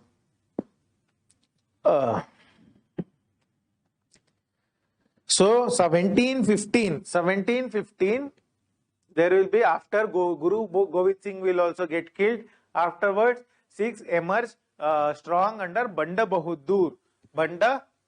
However, he was killed by Farooq Siyar. 1715, who gives firmans to English dastaks. So the Punjab emerges strong under whom? Banda Bahadur. Okay. So after this, Banda Bahadur gets killed. The entire Sikh gets divided into two groups. One is Bandai. Another is Khalsa. Tat Khalsa. So entire group, Sikh group gets divided into Bandai and Sikh Tat Khalsa. However, later on, so this Khalsa had many sections, one of which is Dal Khalsa, Dalkhalsa, Dal Khalsa. So they were strong politically, economically and culturally. So this Khalsa was divided into, one of the Khalsa is Dal Khalsa. This Khalsa was divided into two things. Khalsa, a kind of community of the Sikhs. So one is Bandai, another is Khalsa. So under which we have Dal Khalsa, and it was divided into Buddha Dal and Tarun Dal. Buddha Dal, older people, Tarun Dal, younger people. So it was divided into two regions. So here they observe the weakness of the Mughals. So after Nadir Shah 1837, Ahmad Shah Abdali 1761, they observe that Mughals are not strong, even Marathas are not strong. So they want to establish a kingdom. So just like how Marathas were divided into 5 families, so the Sikhs were divided into 12 misls. I told already, 12 groups. It was called misls, 12 confederacies. So they start ruling the Punjab. So under which we have one misl called Suker Chakia misl. Suker Chakia misl, the misl of the confederacy of whom? The confederacy of Ranjit Singh. Okay. So this there are 12 misls. We have Ahluwalia misl, Fazulpuria misl, Dalewalia misl and many other misls. Misls names are not important. Just remember Suker Chakia misl, from which Ranjit Singh comes. Okay.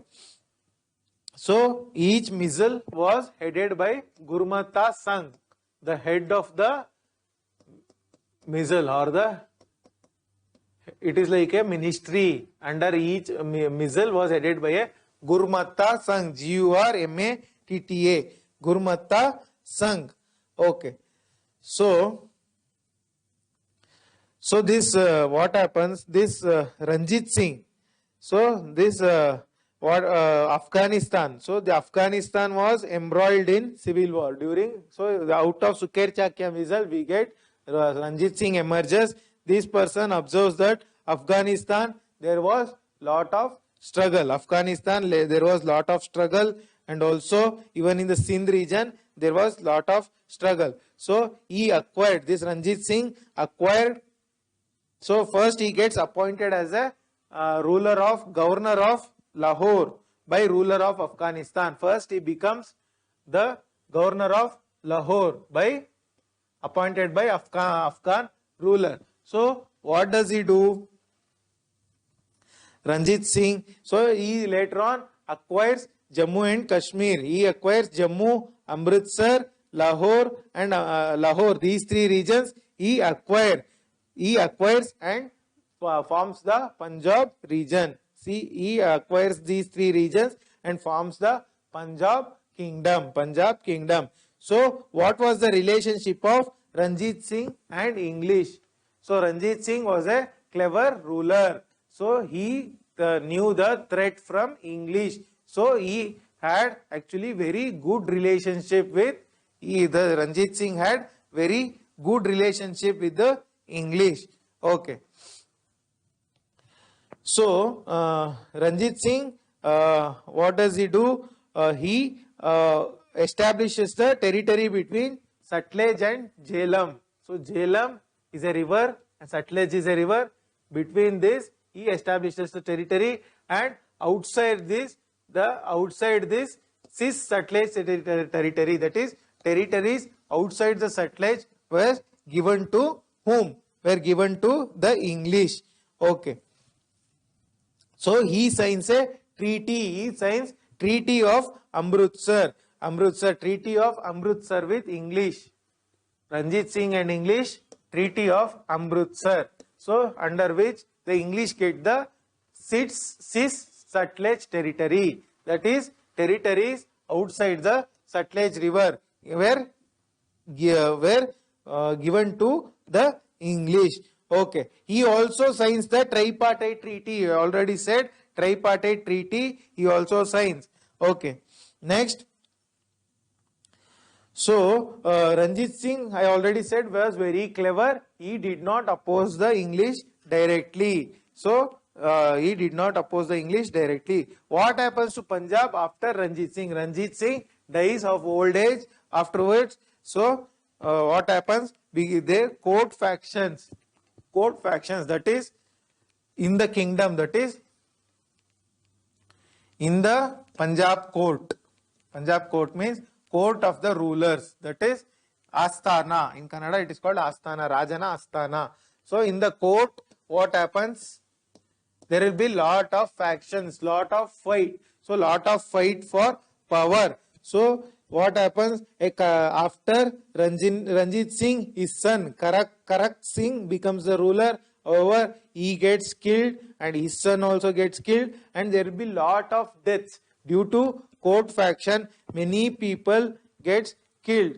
So, okay. So also Ranjit Singh's commanders were also dead. So there was no proper ruler. There was no proper ruler in the Punjab region.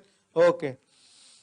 So here one person comes called Rani Jindan and Dalip Singh. So after the series of murder, there will be lot of murders. So then the Dalip Singh is the minor son below the age of 18. He becomes the ruler.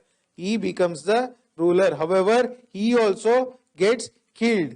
Okay. So after which we have Rani Jindan during the rule of during the rule of Dalip Singh, Rani Jindan, Dalip Singh, minor son of Ranjit Singh, Rani Jindan acts as a regent. Regent means what? So actually, the minor son of Ranjit Singh, Dalip Singh, will be sitting on the throne, but actual government will be carried out by Rani Jindan as a regent, as a representative. Okay. So they were managing the rule of Punjab for a short while. However, the first Anglo-Sikh war here comes after Ranjit Singh's death. First Anglo-Sikh war begins 1845 to 1846. Okay. So so what happens? Here I already said Sutlej River was the boundary of the Punjab kingdom. Sutlej River. Sutlej passes through Punjab and flows into where? Pakistan. So what happens? The Sikh army, that is Sikhs, crossed this territory. So they march into the territory of English. So this actually angers the English. And also one more reason, there was anarchy in Lahore kingdom. There was no proper ruler in the Lahore kingdom. That was seen as an opportunity. By the English. Next we have there were many suspicion. The English Sikh army was not strong. So because of these reasons, so English tried to intervene in the Punjab politics. Okay. So course of the war. So because of all these three reasons, a war starts. So here the Punjab gets defeated. And they sign a treaty. Treaty name is important. 1846 Treaty of Lahore. Treaty of Lahore is signed between whom? Between Punjab and the English. Okay. So here the English demand 1 crore rupees from Punjab, and also they demand Jalandhar Doab, that is between Sutlej and one more river, between Sutlej and Beas. So there are Panjnath, Jhelum, Indus, Jhelum, Chenab, Ravi, Beas, Sutlej, totally 6 rivers.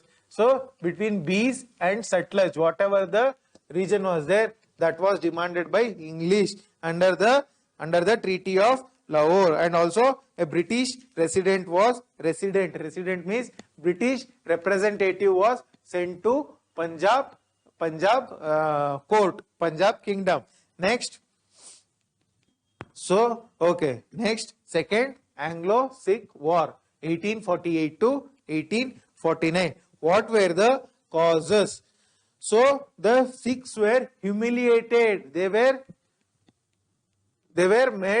felt low. They were made to feel low in the first Anglo-Sikh War. So they start the second Anglo-Sikh War. They were humiliated. That was one of the reason. And also in Multan. So Multan, where is it today? It is in Pakistan. So in Multan there will be revolt. There will be revolt against the English. These Punjabi people, Punjabi kingdom supports that revolt. This was seen as an opportunity by the English to wage a war against Punjab and completely remove them. Course of the war. How did the war expand? Okay, so there were many battles were fought. However, the Punjab loses. So what happens? What was the result of this war? So the result is the Sikh army surrenders, and also entire Punjab comes under the rule of whom? Under the English. What is the significance of Anglo-Sikh War? Anglo-Sikh War, British established their territory. So Treaty of Basin, they established paramountcy or rule in the western region. And also Battle of Plassey and Treaty of Allahabad. After Battle of Buxar 1764, they established their territory in the Bengal region, Bombay region. And second Anglo-Sikh War, they established region in their rule in the northern region. So this is the significance of the Anglo-Sikh Wars.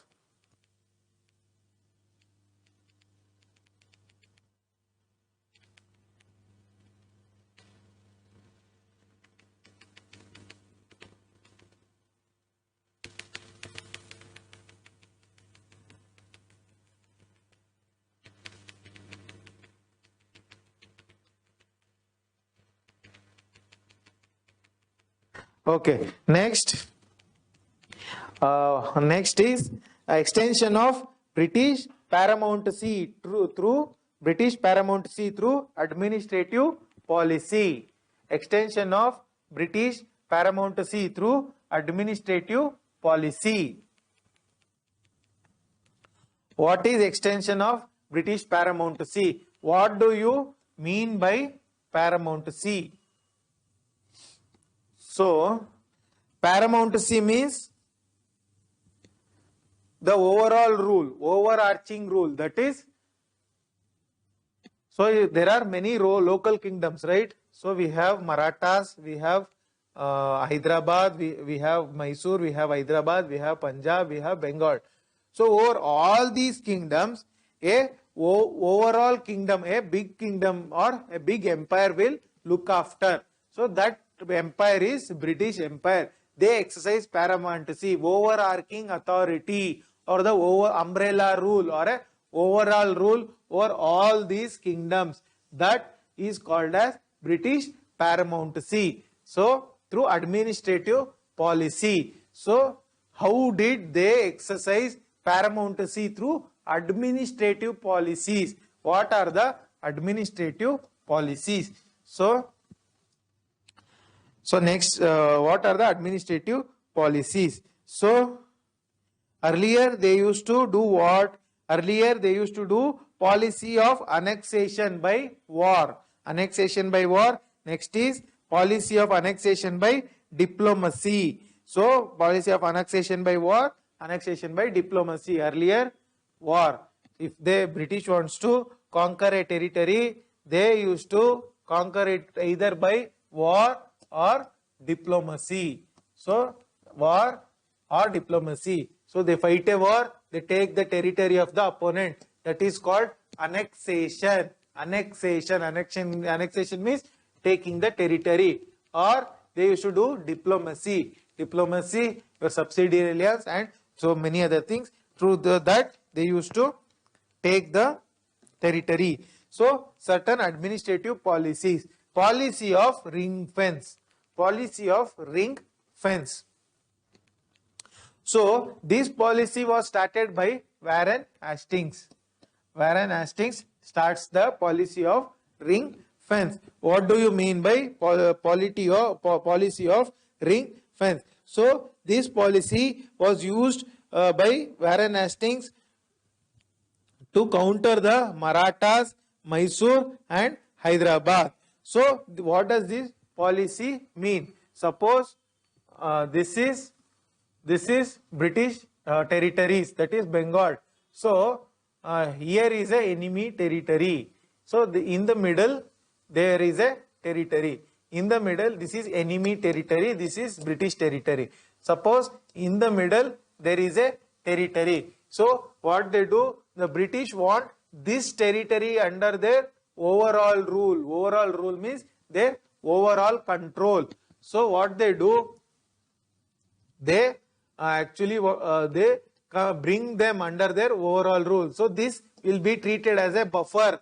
Buffer means, so they want to, if the enemy wants to attack the British, they want to come through this buffer. So first they have to attack this state, then have to come to this attack the British, right? So what they do, this territory, the middle territory also they will take into control. So they will, suppose they will build a ring of fence.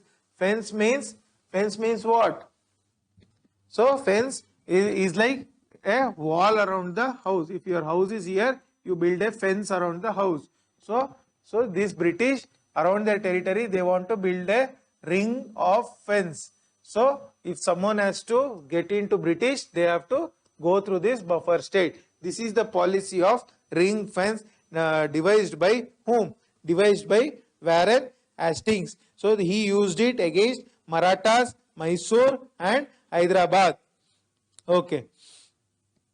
So one example I will give. So here what happens? Here Bengal is there. So suppose next to Bengal there is Awadh province.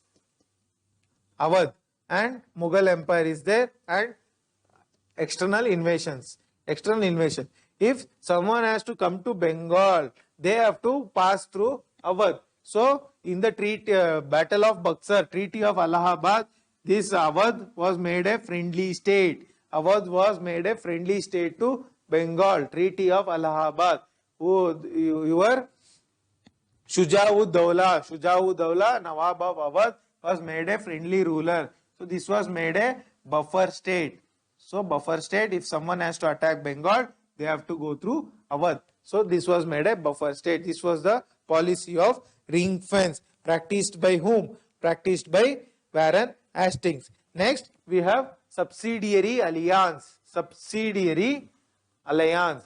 Subsidiary alliance I have already explained. Who devised this? This was devised by Lord Wellesley. So initially this was used by Lord Dupleix as well. Lord Dupleix, French governor in Pondicherry. He was famous during Second Carnatic War. So this was continued by whom? Lord Wellesley. So they take money, in turn they place British troops, British soldiers in the territory.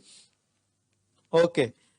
So under subsidiary alliance, British forces, British troops will be there in the territory, and also a British resident, a British representative will also be there in the local ruler court, in the Astana.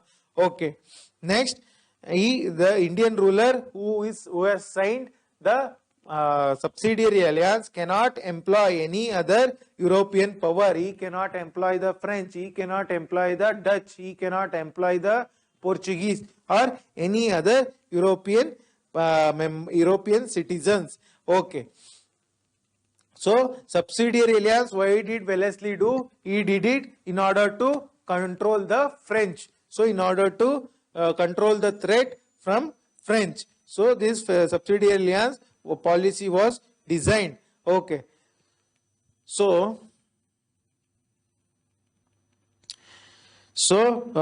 here it is called Indian rulers lost their independence by buying security. Subsidiary alliance, buying of troops is like buying security. So they lost their independence by buying security. Okay.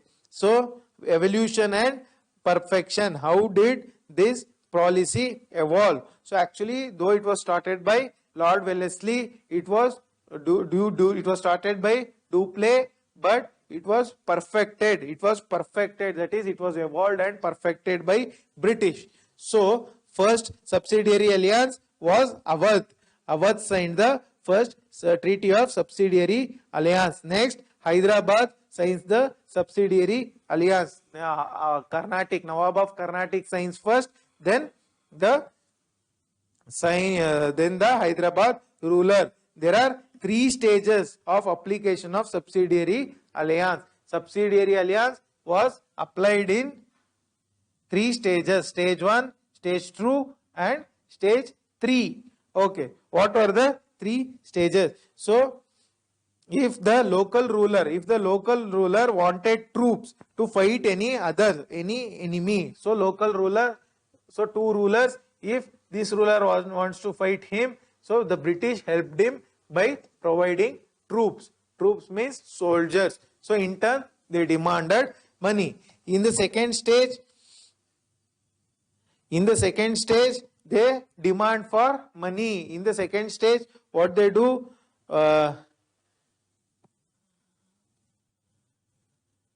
So they place their soldiers. So first they offer the troops.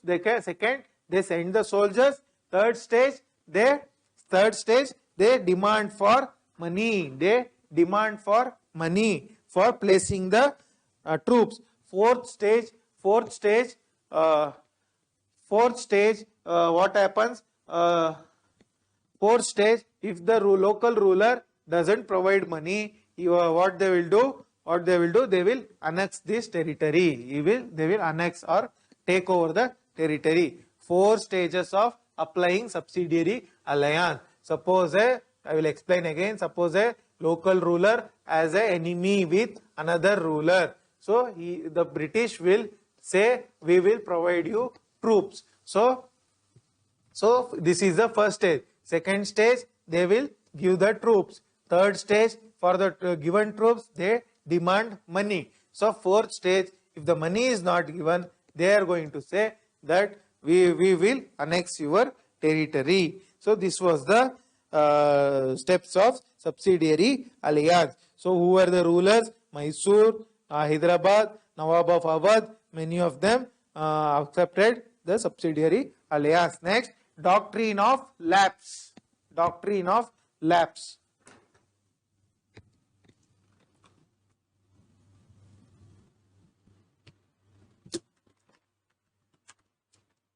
So what is this doctrine of lapse? So under doctrine of lapse, if a ruler did not have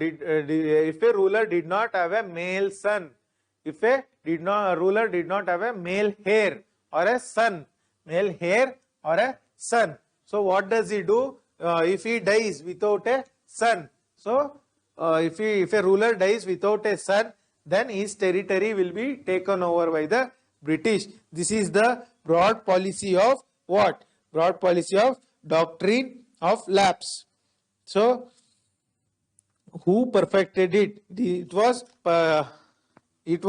perfected by Lord Dalhousie. Dalhousie, what does he do? He enforces your Jhansi. Jhansi was taken over because there was no male heir.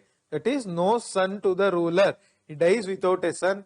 There is no successor. So that territory was taken over by the Lord Dalhousie. So Nagpur was taken over, Jaitapur was taken over, and many other territories were taken over. Even Awadh, which had signed subsidiary alliance, was also taken over, not because of doctrine of lapse, but Dalhousie, Governor General of India, says that Awadh was misgoverned, that is, no proper government.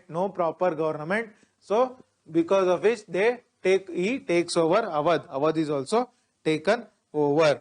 Okay.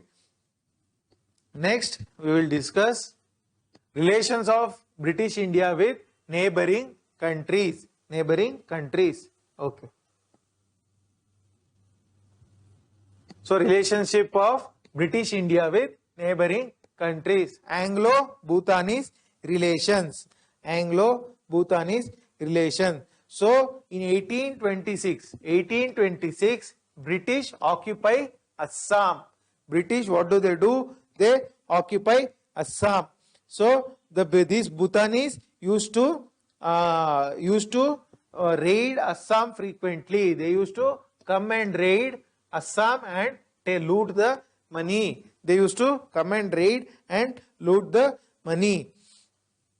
So here this brought the British in conflict with Bhutanese. So they fight, the British and Bhutanese fight, and Bhutanese had to surrender lot of territory. To British. Next, Anglo-Nepalese relation. Okay. So the Gorkhas of Nepal come to power in 1760. The Gorkhas come to power in Nepal in 1760. Okay. So the Gorkhas try to expand in the southern direction. So the Gorkhas in the Himalayas, they want to expand in the southern direction because towards the north Himalaya is there. They cannot go towards the north. So they want to come towards the south. However, in the south British is there. Gorakhpur, which is in UP today, which is close to border of Nepal, was under the rule of whom? Was under the rule of British. This brought them into the conflict. Both of them, this Gorkhas and British comes into conflict. Here one treaty is very, very important. Treaty of Sagauli, Sagauli, Sagauli, 1816. Your Kalapani issue recently. So it has origin in the Treaty of Sagauli. So what is Treaty of Sagauli? According to Treaty of Sagauli, a British representative was sent to Nepal. That is the first provision. Second, Nepal gave Garhwal and Kumaon, which is in today India, that was surrendered by Nepal to English. Okay. Nepal also, which was ruling Sikkim, they gave Sikkim also to British. So these were and they demarcated. This Treaty of Sagauli demarcated means marked the boundary between India and Nepal. Next, we will discuss Anglo-Burmese relation. What is Burma? Burma means today's Myanmar, which is towards the east of India. Okay.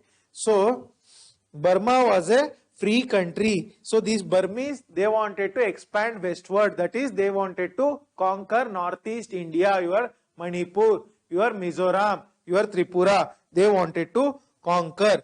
Okay. However, the Assam, in the Assam, there were British were there. So this brought both of them into conflict. So first Burma War, important. So it was between 1824 to 1826.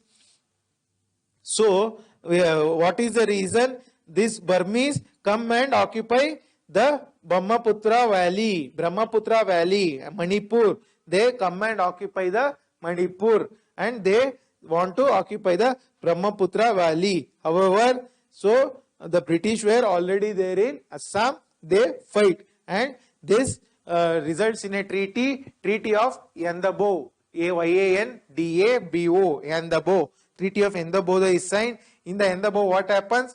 1 crore rupee. 1 crore rupee. Burmese had to give 1 crore rupee to English, and also they had to cede many territories to English. Next, they also said Assam and many territories.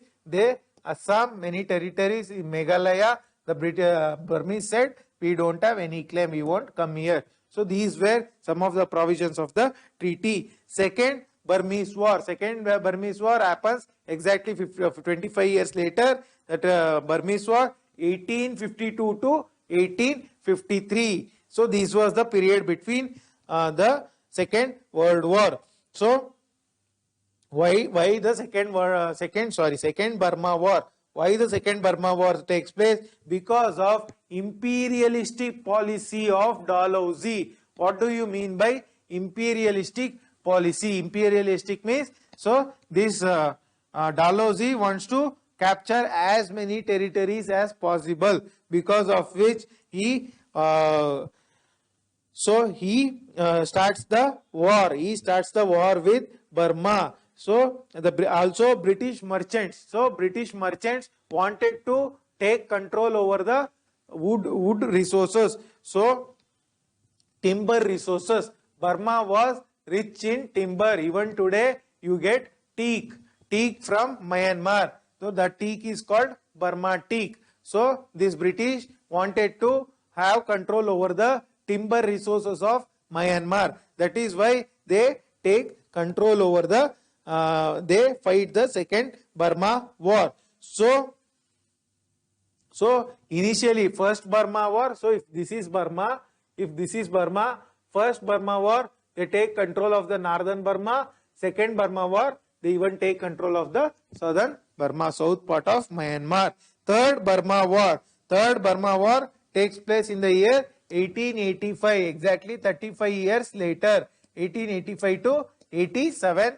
Third Burma War takes place. So here what happens? One king name is Thibaw, Thibaw, Thibaw. So this person was not liking English. He sent the British merchants outside of Burma. He sent them back.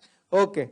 So he used to persecute the British merchants, and he was supporting French, Germany and Italians. This led to the conflict. This led to the conflict in the which resulted in the Third Burma War. Anglo-Tibetan region.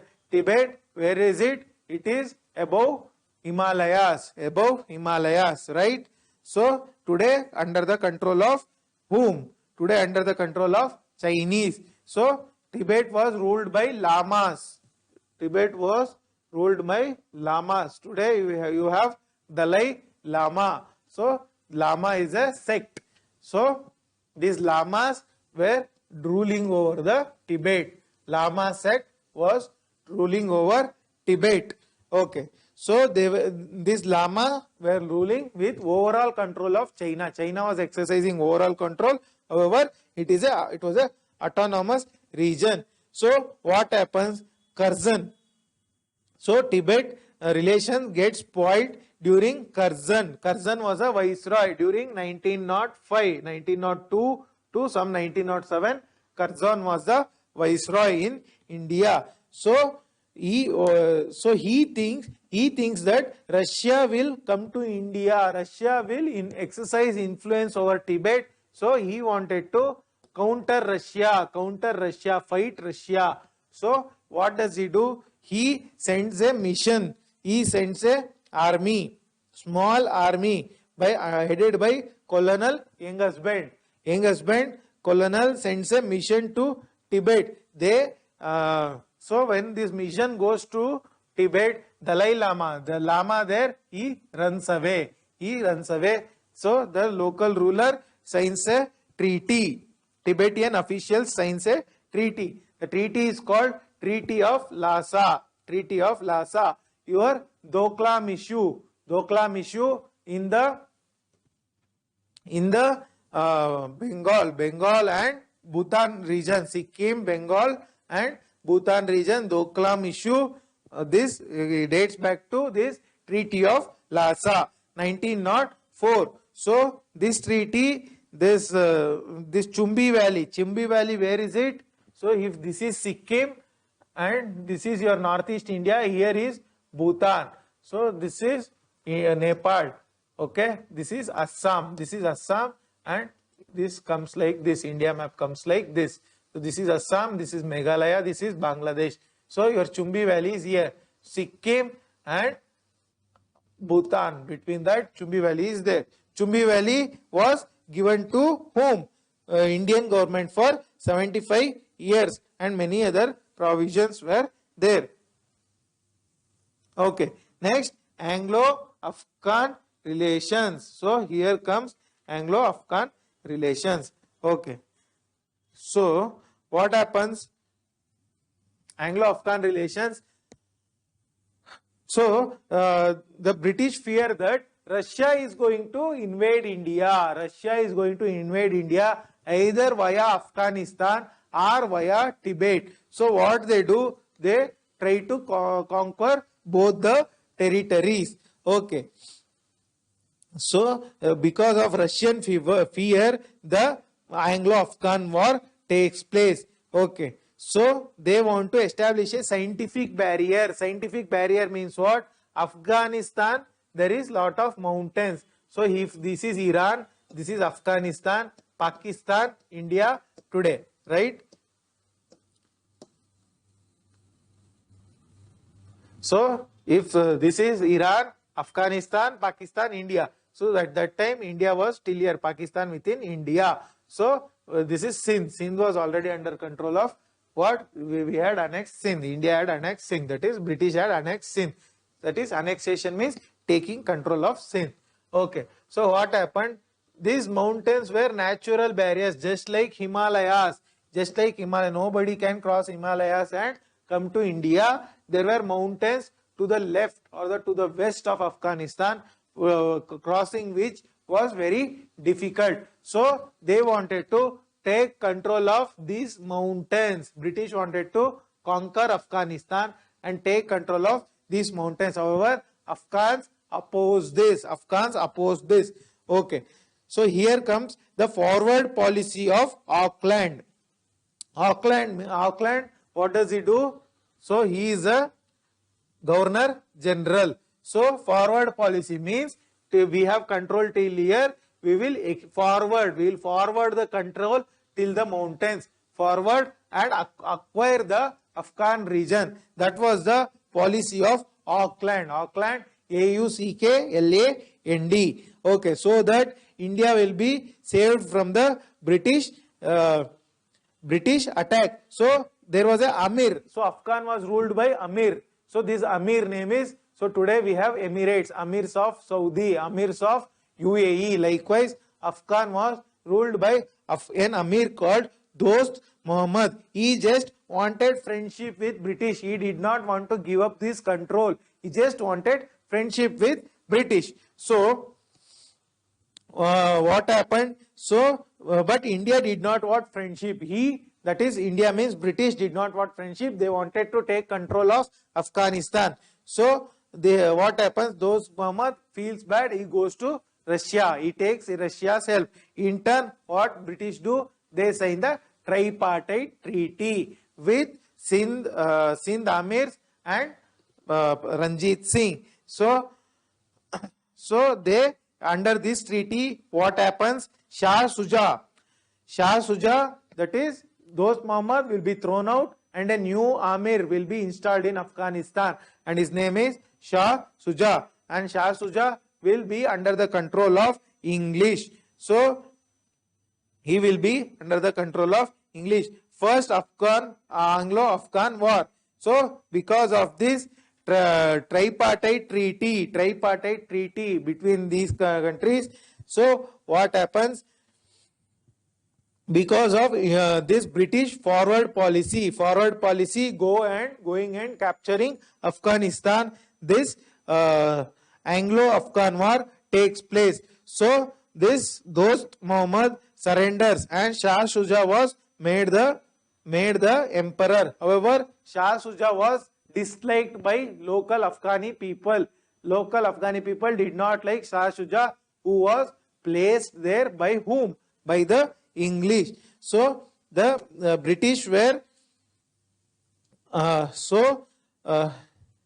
British were compelled to sign a treaty. So here the Afghan war takes place during the tenure of Shah Shuja and British lose. So this was and British were forced to sign a treaty. After Lord Auckland, we have John Lawrence. John Lawrence policy of masterly inactivity. So what is masterly inactivity? So this master means British. They don't do anything. So they will be just sitting there observing the Afghanistan. Until there is any issue in Afghanistan, we will not go and acquire Afghanistan. So only when there is a dispute or only when there is a war in Afghanistan, that will hamper, that will threaten British in India. However, as long as there is peace in Afghanistan, there is a peace, there is no disturbance, we will not do anything. This was the policy of masterly inactivity given by John Lawrence. Next, Lytton and the policy of proud reserve. What does this Lytton do? So he is similar to Auckland. Auckland forward policy, Lytton proud reserve. Proud reserve means British are people of pride. So they want to have a reserve of as many countries as possible. So he wanted to build a proud reserve of British territories. So here starts the Second Afghan War. Second Afghan War, 1878 to 1880, 2 years. Second Afghan War. So what does this war happens? So here the ruler of Afghanistan will be Sher Ali. Sher Ali. First Afghan War, Dost Muhammad, Shah Shuja. Second Afghan War, Sher Ali. So this Sher Ali, this British wanted to sign a treaty with them. However, Sher Ali refuses to sign a treaty. So he was close to Russia. So because of this reason, this Lytton was a very similar to Curzon and Dalhousie. He was imperialist. So he invades Afghanistan, and they sign a treaty of Gandamak. Treaty of Gandamak was signed 1879. So here the Amir of Afghanistan, here the British were quite successful. The Amir was to conduct the foreign policy with the advice of government of India. So foreign policy had to be conducted with advice of government India. British British representative had to be placed in Afghanistan. So this was the policy. Next, British India and the Northwest Frontier. Northwest Frontier means what? Northwest Frontier. So all your territories of Pakistan and Afghanistan, sorry, not Afghanistan, your territory of Sindh, Punjab, so Western Punjab, and Baluchistan. So these regions which are today under the control of Pakistan form the what? They form the Northwest Frontier Province. Northwest Frontier Province. Okay. So British India and Northwest Frontier. So British always wanted to have a scientific barrier. They were very insecure. They were eyeing they were focusing on the mountains of Afghanistan. So all your Afghan British war, Anglo-Afghan wars are because of these regions. So later when actually the capturing of Afghan doesn't take place, they draw a line between Afghanistan and Pakistan. So that day it was Afghanistan and India. This line is called Durand line. It will be asked in your current affair, in your history question. Durand line between Afghanistan and Pakistan. Today, Durand line signed, drawn in 1893. Okay, Durand Line was drawn in 1893.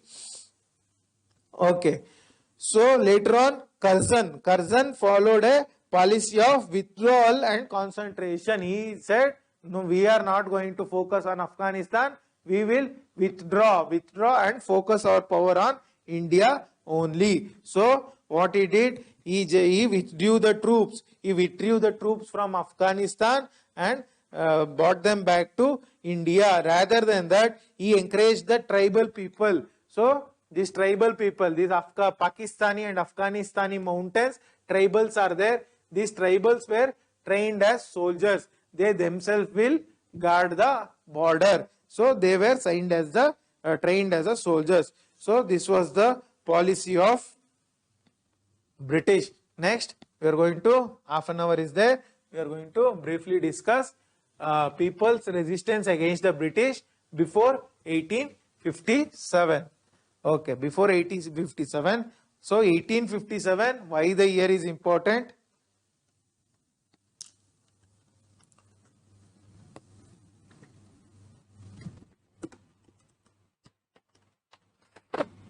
Because 1857 revolt takes place. Revolt of 1857, Sepoy Mutiny, first war of India's independence.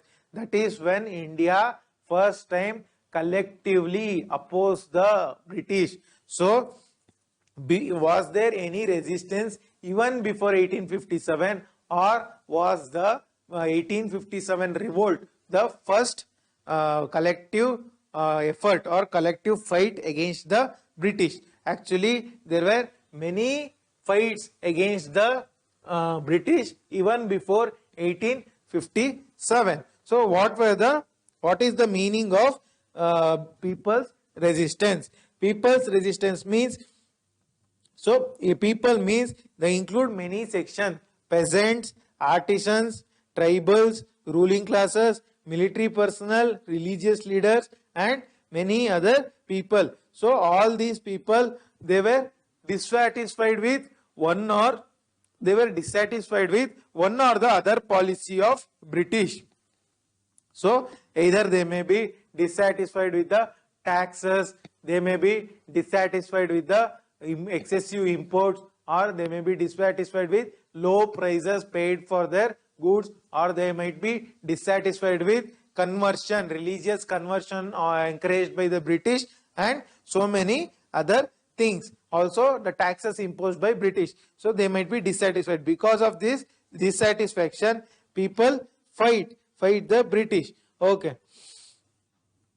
So I already told the reasons: causative factors, revenue demand, corrupt practices, high attitude, racial discrimination.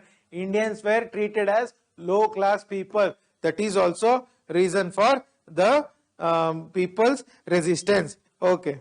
So causative factors, briefly I am going to discuss land revenue and also revenue collectors. That is, money lenders came, money lenders who, so they were protected by British money lenders. So if the farmer is there, so now banks are there to give money to farmers. Earlier time, no banks. He used to pledge his land or his cows or any other thing or the produce of the farm and take money at very high interest and fall in the debt trap. So they were the money lenders. And also tribal administration over tribal lands. So the British tribals were independent people. So they were not ruled by anyone, not even the kings. So this British tried to administer the tribal people. They also fight. Okay. So what are the types of resistance? First is civil uprisings. Civil means what? There are many types of uprising: civil uprising, tribal uprising, and military uprising. Civil means resistance by common people like me and you, or the military, or the zamindars, or the religious priests. So if they resist the British, then it is called the civil uprisings. What are the causes of civil uprisings? So British, after British came, they changed the administration and economy. So the prices were, there was heavy taxation imposed, land revenue was high, administration was favorable for the upper classes. That is the reason. And also this another cause is zamindars had enmity with the British. Initially zamindars had enmity with the British. That was also a reason. And also Indian handicrafts were ruined. That is also a reason. And the priests, so below, because of religious conversion, priests were angry. Priests, pujaris were angry against the British. So general characteristics of uprising. What are the general characteristics? So the characteristics were semi-feudal and backward looking, traditional. So semi-feudal means, feudalism means what? Feudalism means those who own the land actually exercises political and economic and military power. Zamindars, suppose you own 100 acres of land. So those who own land, the political control will also be with that person. So owning of land will bring you political control as well. This is called feudalism, land and land-based rights. So if you own land, you will get all kinds of authority. That is meant by feudalism. So these risings were semi-feudal. Semi-feudal means they were having feudal characteristics. That is the participation of zamindars. Zamindars are feudal because feudal means landowning classes. Zamindars owning land, they used to exercise political power. So these were the characteristics. Next, important civil revolts. What are the important civil revolts? First we have Sannyasi revolt. So this was between 1770 and 1800. 1770 and 1800. Okay. So why the Sannyasi revolt? In 1770 there will be a famine, Baragala, in eastern India. In eastern India, Bengal region, there will be famine, Baragala, and the peasants were evicted. Because of famine, they were not able to pay taxes and they were removed from the land. So what happens? These sannyasis, that is these people, that is the people in those regions called sannyasis, they are a kind of a ethnic people, tribal people. They were a kind of ethnic people. They attack the company. They attack the company forces. They attack the company factories. They attack the factories. And who were the leaders? Majnu Shah. Majnu Shah is the most important leader of Sannyasi revolt.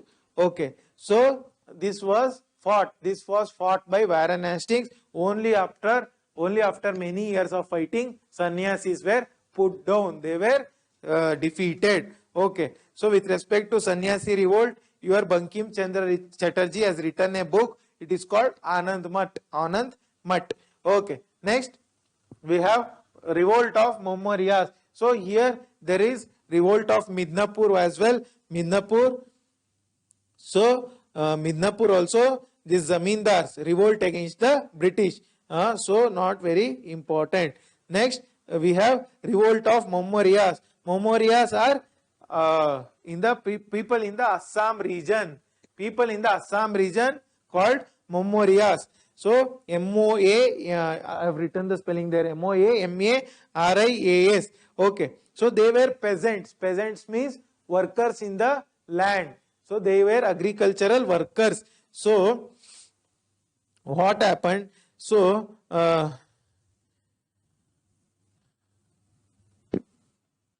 okay, so they were assisting the these Mommorias were assisting the local rulers. Ahom kings were there. So Assam was ruled by one kingdom called Ahoms. Okay. So they rise in revolt against the British because first the Assam Ahom ruler first fights the British because Assam was occupied by British. The home ruler fights the British. In turn, the Maurya's fight the British. So this is the Maurya revolt. So you have to just know the names and brief about the revolt. You need not know in detail. They won't ask what is Maurya revolt. They will ask what are the types of resistance. Under this, you have to just name them. Okay. Next, Gorakhpur and Barhej. Gorakhpur and Barhej also there will be revolt. So here the issue is Izaradars. Izaradars, revenue farmers. Izaradars means what? So British is there. Under British, they appoint one person. He will collect the land revenue, taxes from the agriculture. So this person, intermediary or middleman between the peasants, agricultural peasants and the British is called Izaradar. So these Izaradars were collecting lot of revenue. So they were collecting excessive revenue. So because of which people in Gorakhpur fought. This is the civil uprising in Gorakhpur. Next, Vizianagaram. So Raja of Vizianagaram. So this, where is this Vizianagaram? This northern Sircars in the Odisha region. Northern Sircars comes under the Odisha region. Okay. So what is the issue with respect to Raja of Vizianagaram? So this British occupy his land, occupy the Raja of Vizianagaram land and ask him to give away his troops. That is your soldiers, you just give away and live on our pension and give your land to us. So this angered the Raja and they fight. They fight the British. So this is the Raja of Vizianagaram issue. Next, Dondia Vaga of Bednur. So this happens in Karnataka. So what happens? This Dondia Vaga, so he will, what happens? He fights the British. He fights the British because he wanted to help the Marathas. He fights the British. That is the fighting of Dondia of Bednur. It happens in 1800. If you just know this much, more than enough. Not required in detail. So this Dondia Vaga or Dondia of Bednur, he fights the British and in order to secure the Marathi kingdom. Next, resistance of Kerala Varma, Palazzi Raja. So what happens? So these are all civil uprisings. Civil uprisings means rising by common people. Common people resistance to what? Common people resistance to British. So in the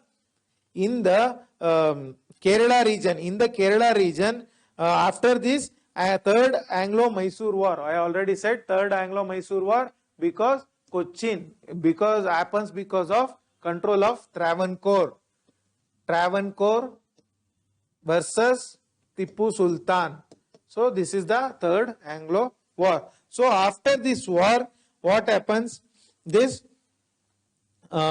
English appoints. So Tipu Sultan gets defeated. English appoints some person. English appoints some person to rule the region. What does he do? He takes lot of revenue. The English appoint this one person called Veeravarma. So this Veeravarma collects lot of land revenue from the British. So from the farmers. So this was opposed by a local leader, people's leader called Palazzi Raja. So his name, Palazzi Raja, he is called the Kerala Varma. He fights the Veeravarma. In turn, he fights the British. This is the issue of Kerala Varma, Palazzi Raja because of land revenue. Next, civil uprising, Awadh. Awadh also civil uprising happens. Here what happens? So here also the issue is this Wazir Ali Khan. Wazir Ali Khan is the fourth Nawab of Awadh. So I already told Awadh was under the control of subsidiary alliance. And later on when Awadh was conquered. Awadh was conquered under maladministration. I already told Awadh was taken over by British. And the Wazir Ali Khan, that is the fourth Nawab, he was given some pension. He was given some pension. So, however, this Wazir Ali Khan was not happy with the pension. So, he did not want the pension. He wanted his kingdom back. He fights the British. So, this is called the civil. So, he gathers people and fight the British. This is the issue of civil rebellion in Awadh. Next, Polygar's revolt. This next, also here you have Ganjam and Gumsur. Even in the Odisha region, Ganjam and Gumsur is there. You need not remember everything. You just remember some 5 to 6 revolts. However, I am doing in detail just civil or civil uprisings. Just remember 4 or 5 important revolts, more than sufficient. Okay. So in Ganjam and Gumsur in Odisha region, in Ganjam and Gumsur, there what happens? A zamindar will be there. So this zamindar land was taken over by the British. So his land was taken over by British, and they appoint some other zamindar. So he gathers people and fights the British. This is the issue of Ganjam and Gumsur. Next, Polygar's revolt, very very important. 1795 to 1805. So what is this? This happens in the Tamil Nadu region. So these Polygars were what? They were militia, that is, they were fighters, they were soldiers, just like Pindaris.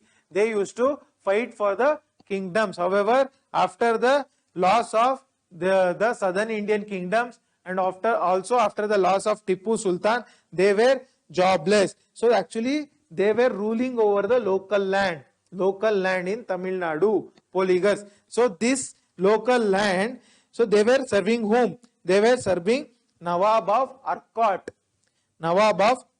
Yesterday we discussed the issue. So Nawab of Arcot. So they were having control over the local land. So after the Nawab of Arcot was defeated, the British wanted to take over the land ruled by the Polygars. So they fight back. So who was the leader? Kattabomman Nayak was the leader. Okay. So this land is called Palayam land. So the land ruled by Polygars are called Palayam land. Next, this revolt takes place in 2 phases. First phase, Kattabomman Nayak. Second phase, one more leader, I will tell you. Okay. So here also, so in the second phase, what used to happen? First issue is the Palayam land. Second is they were also acting as security personnel. So earlier times, every village had a village security. So Tanedar or Talwara. So Talwars. So this security, for this security they were taking some fees. However, this fees was abolished. This fees was abolished by the British. Kaval fees. So it is called Kaval fees. Every village had a Kavalgar. So this Kaval fees was abolished by the British. So and the police functions were given to the normal police. So the policing function of the Polygars were taken over. So because of which they fight the British. So this forms the second phase. Next, Diwan Velutampi revolt. So Haryana region also there is a uprising, not very important. Next, Diwan Velutampi revolt. So this also happens in Kerala. What is this? Diwan Velutampi revolt. Okay. So what happens? This Travancore signs subsidiary alliance after Third Anglo-Mysore War. Travancore signs subsidiary alliance. So here one Diwan will be there. Diwan of the Travancore kingdom is unhappy. He is unhappy with signing subsidiary alliance. He gathers people. He gathers the soldiers and civilians and he fights the British. So this is the Diwan Velutampi revolt. Bundelkhand also there will be some revolt. Okay, Bundelkhand, what is the reason? So Bundelkhand, actually in that region, Killadars will be there. Killadars means people who were owning forts. Fort. They were owning many forts and they were residing in the forts. However, these Killadars were divested of the forts. That is, the forts of the Killadars. That is, these forts were taken over by the British.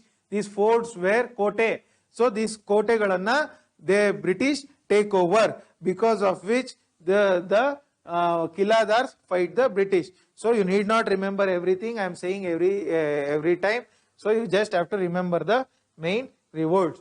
Next, okay. So I'll discuss these five in brief. You just have to remember the few names, not every name, just few names. So there is also a Parkal Medi revolt. Again, this happens in Ganjam district, Odisha. Not very important. Next, Kutch rebellion. Kutch rebellion also happens in Gujarat. So under Raja Baramal. So they also have some issues with the British. So the British, what they do, they remove the local ruler. Raja Baramal was removed out of power, because of which he gathers troops. He gathers the civilians and fights the British. Next, rising in Bareilly. Bareilly also there is one fight. So here what happens, the issue of police tax. So for policing, for providing police functions, the citizens were put a tax called police tax. Okay. So this was opposed by a religious leader called Mufti Muhammad Aiwaz. Mufti Muhammad Aiwaz, name is not very important. So here what happens, the people oppose this police tax and they fight the British. This is the rising in Bareilly. Next, Paika rebellion.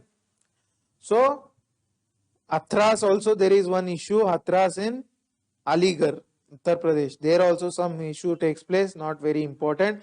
Paika rebellion. Paika, this is important. Paikas, they were tribal militia. Sorry, traditional landed militia. Traditional landed militia means just like poligars. That is, they are soldiers. They offer their service to the king. So in turn, king would have awarded him some land. So they were landed militia. That is, land owning soldiers. Land owning soldiers. So what happens? So after the Raja whom the Paikas were serving, he was defeated by the British. So and what happens? This land which was owned by Paikas, it was heavily taxed by British, because of which these Paikas also the British imposed salt taxes on the salts and silver, many other commodities. They impose tax. Main issue is land tax, because of which these Paikas fight the British. They fight the British. Okay. This is about the Paika rebellion, takes place in 1817. 1817. Okay. So it is called, so the leader is Bakshi Jagbandhu Vidyadhar. Name is important. Paika rebellion is important. Bakshi Jagbandhu Vidyadhar. Bakshi B-A-K-S-H-I. Bakshi Jagabandhu Vidyadhar. Okay. This is called Paika Bidroh. Paika rebellion. Okay. Next, Wagera rising is there, not very important. Ahom rising. Okay. So what is Ahom rising? Ahom, where are they? Ahoms are kings in Assam. So the British tried to take over the Ahom territories, that is territory of Assam, because of which Ahoms fight the British. So this is the Ahom revolt. It takes place in 1828. There, and one more issue, Surat salt agitation. Surat salt agitation. What happens? British impose 50 paisa salt tax on salt, because of which Surat salt agitation takes place. So they have Kolhapur also some revolts takes place. Okay. Next, the important is Wahhabi rebellion. So these two will do and wind up the class today. So Wahhabi rebellion. Wahhabi rebellion, it is a Islamic revivalist movement. Islamic revivalist movement. What do you mean by revivalist? To revive Islam. To revive Islam, that is old Islam, that is Islam during the times of Prophet Muhammad. During the times of Prophet Muhammad, what was the Islam is there? That was the pure Islam. We want to bring back that pure Islam now, which is corrupted. So this is the Islamic revivalist movement. So who are the important leaders? Syed Ahmad of Rai Bareli and Shah Waliullah. So Syed Ahmad of Rai Bareli is important. Syed Ahmad of Rai Bareli, he was inspired by two people, Shah Waliullah and Abdul Wahab. Abdul Wahab. Wahhabi movement is very, very important. So, and even the names are important. Syed Ahmad of Shah Rai Bareli and Shah Waliullah of Delhi. Okay. So what they do? So they actually declare jihad against the English. Because of English, their Islam is getting corrupted. So they declare jihad against the English. So they started killing the British soldiers. So British oppressed them and defeat them. Last, Kuka rebellion, Kuka movement. So this happens in Western Punjab. In Western Punjab, that is today's Pakistan, Kuka rebellion, Kuka movement takes place. Who is the leader? Leader is Baba Ram Singh. Baba Ram Singh is the leader. Okay. So what is this Kuka rebellion? So actually this Kuka movement, Baba Ram Singh was encouraging people to give up meat, alcohol and drugs. So and encouraging widow remarriage. So what was he doing? He was bringing in social reforms. Give up eating meat, give up consuming alcohol, give up encouraging widow remarriage, and many social reforms he was bringing over. However, so this was a movement. So they opposed the British. So this was initially this was the goals. However, after Punjab was taken over by British, when were they taken over? After Anglo-Punjab War II. After the second Anglo-Punjab War, the British took over the Punjab territory. Then this movement, socio-religious movement, transforms into the political movement. So tomorrow we will start with peasant movements with religious overtones. This is all for today. Thank you for your patience. Hope you found the class useful. If you have any doubts, please contact us through the VHS Karnataka Telegram channel. VHS Karnataka Telegram channel. I will try to address all your doubts as far as possible. Okay, don't keep your doubts to yourself, and you need to ask your doubts in order to get clarity. And the source from which I am all teaching all this is Spectrum. This is your sole source for your modern India. Hope you found the class useful. Please take care of your health. Jai Hind. Namaste.